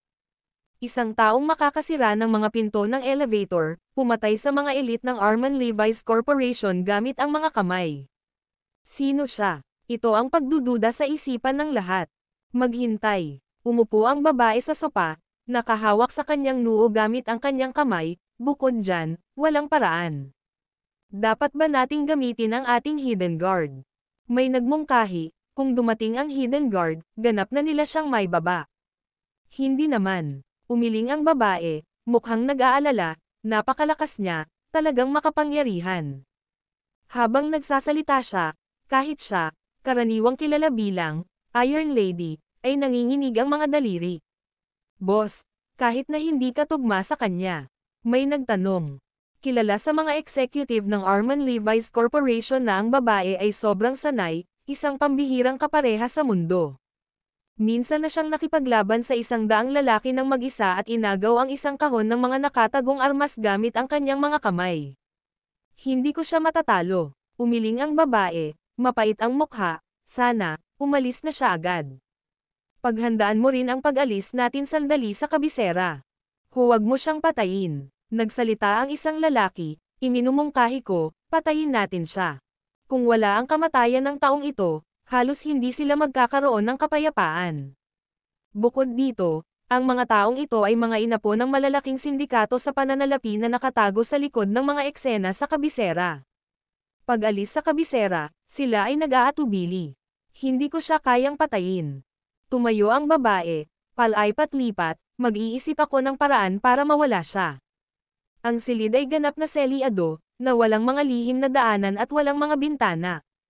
Upang umalis, magagawa lamang nila ito sa pamamagitan ng pintong ito.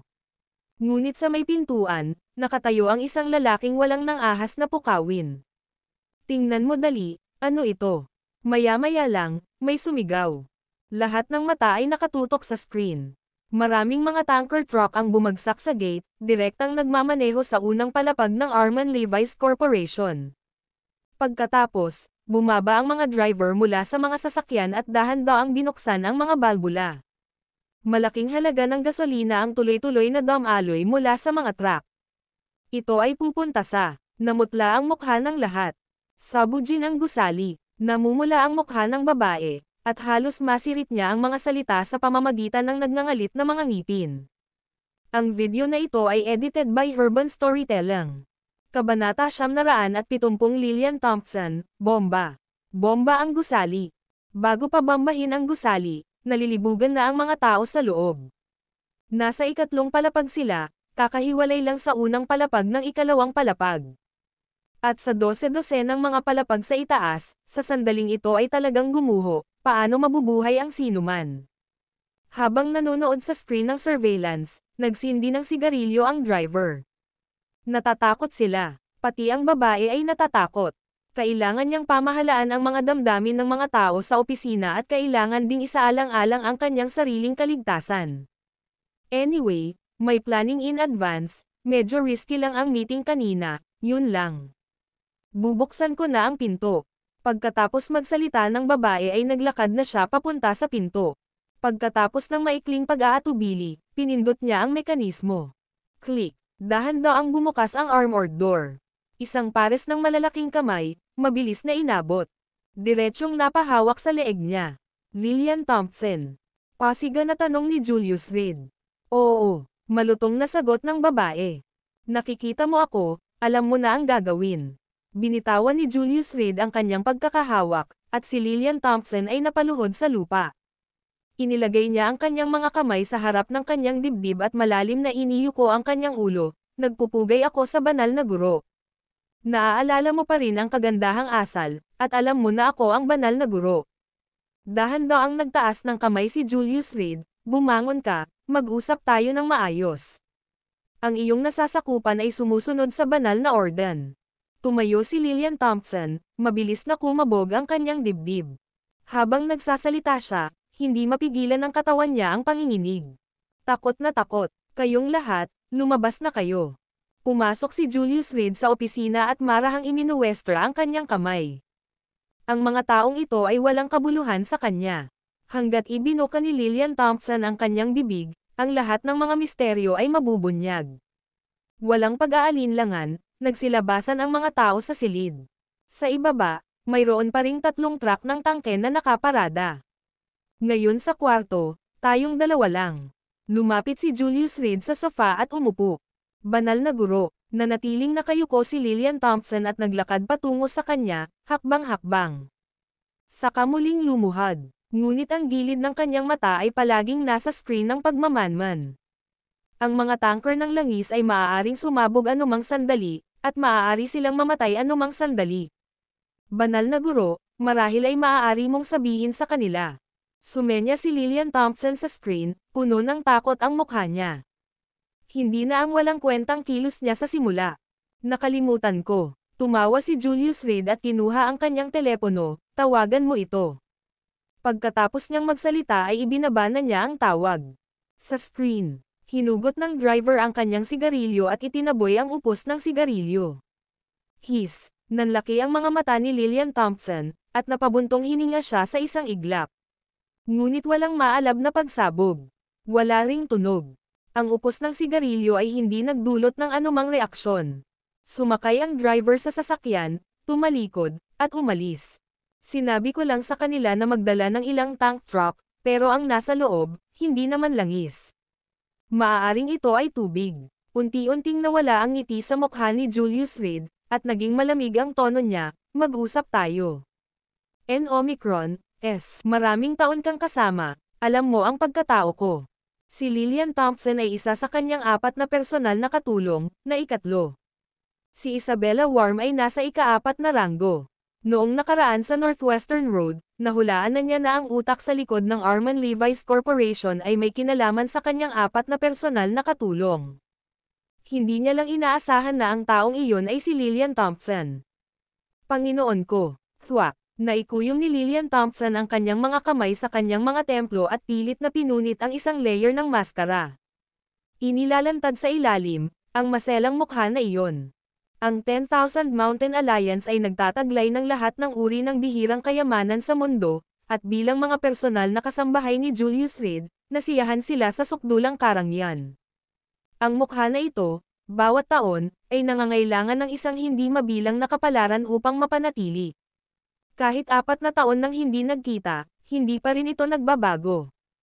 Kasing ganda noon. Sa totoo lang, ano ang silbi ng pagsusuot ng maskara? Umiling si Julius Reed, bahagyang tinapik ng mga daliri ang sofa, maraming taon kang nasa tabi ko. Sa pagtingin pa lang sa figure mo, makikilala na kita. Talaga. Itinaas ni Lillian Thompson ang kanyang ulo, nakangiti habang nagtanong, sigurado ka ba? Anong ibig mong sabihin? Naningkit ang mga mata ni Julius Reed, na may hawak na walang hangganang awtoridad, naglakas loob ka bang kausapin ako ng ganyang tono? Sa kanyang memorya, si Lillian Thompson ay mahusay na kumilos at matalino, hindi kailanman ng ahas na suwayan siya. Kung tutuusin, sa 4 na kasambahay, ang tanging naglakas loob na magtantrum sa kanya ay si Isabella Warm. Pero nagkataon, paborito rin ni Julius Reed si Isabella Warm.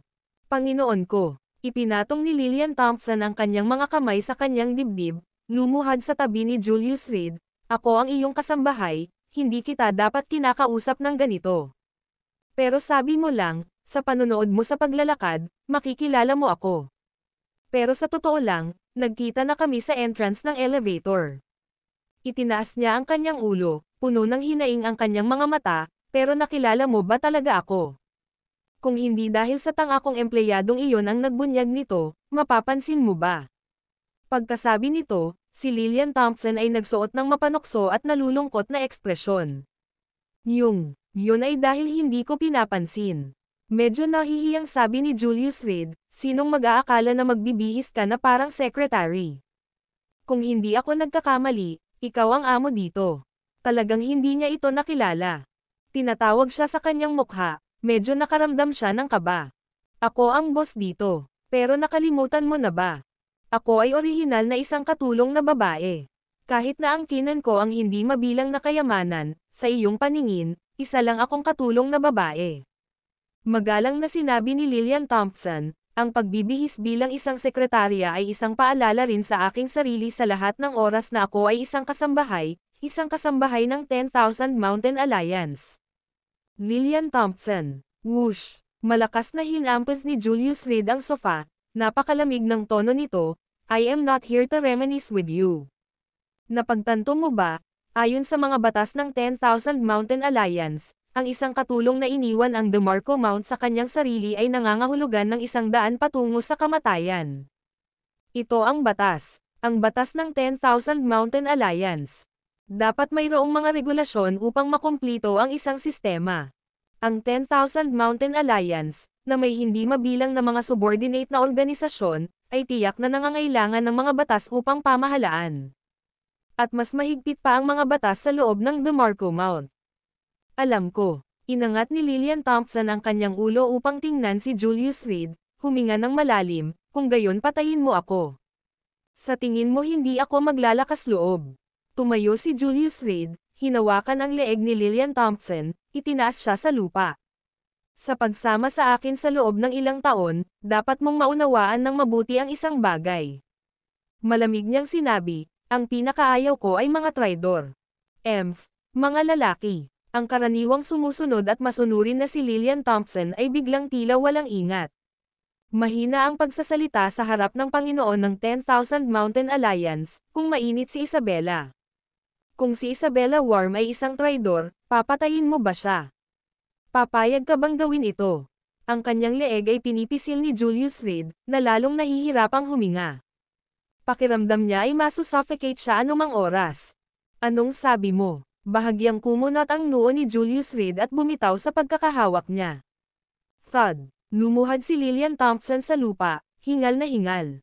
Sabihin mo ulit. Malamig at matalas ang boses ni Julius Reed, Isabella Worm. Paano si Isabella Worm? Parang kinurot bigla ang puso niya. Alam ko na. Si Lillian Thompson ay may determinasyon na harapin ang kamatayan, sa tuwing may kinalaman ito kay Isabella Worm, palagi kang nagmamalasakit. Ngunit pareho lang kaming pinaglilingkuran, mas masunurin pa sa kanya, mas nauunawaan ang puso mo kaysa sa kanya.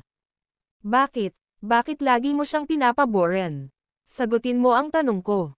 Huminga ng malalim si Julius Reed, kahit na pinagtaksilan ako ni Isabella Worm, personal ko pa rin siyang papatayin. Hindi babaguhin ng 10,000 Mountain Alliance ang batas nito para sa isang tao.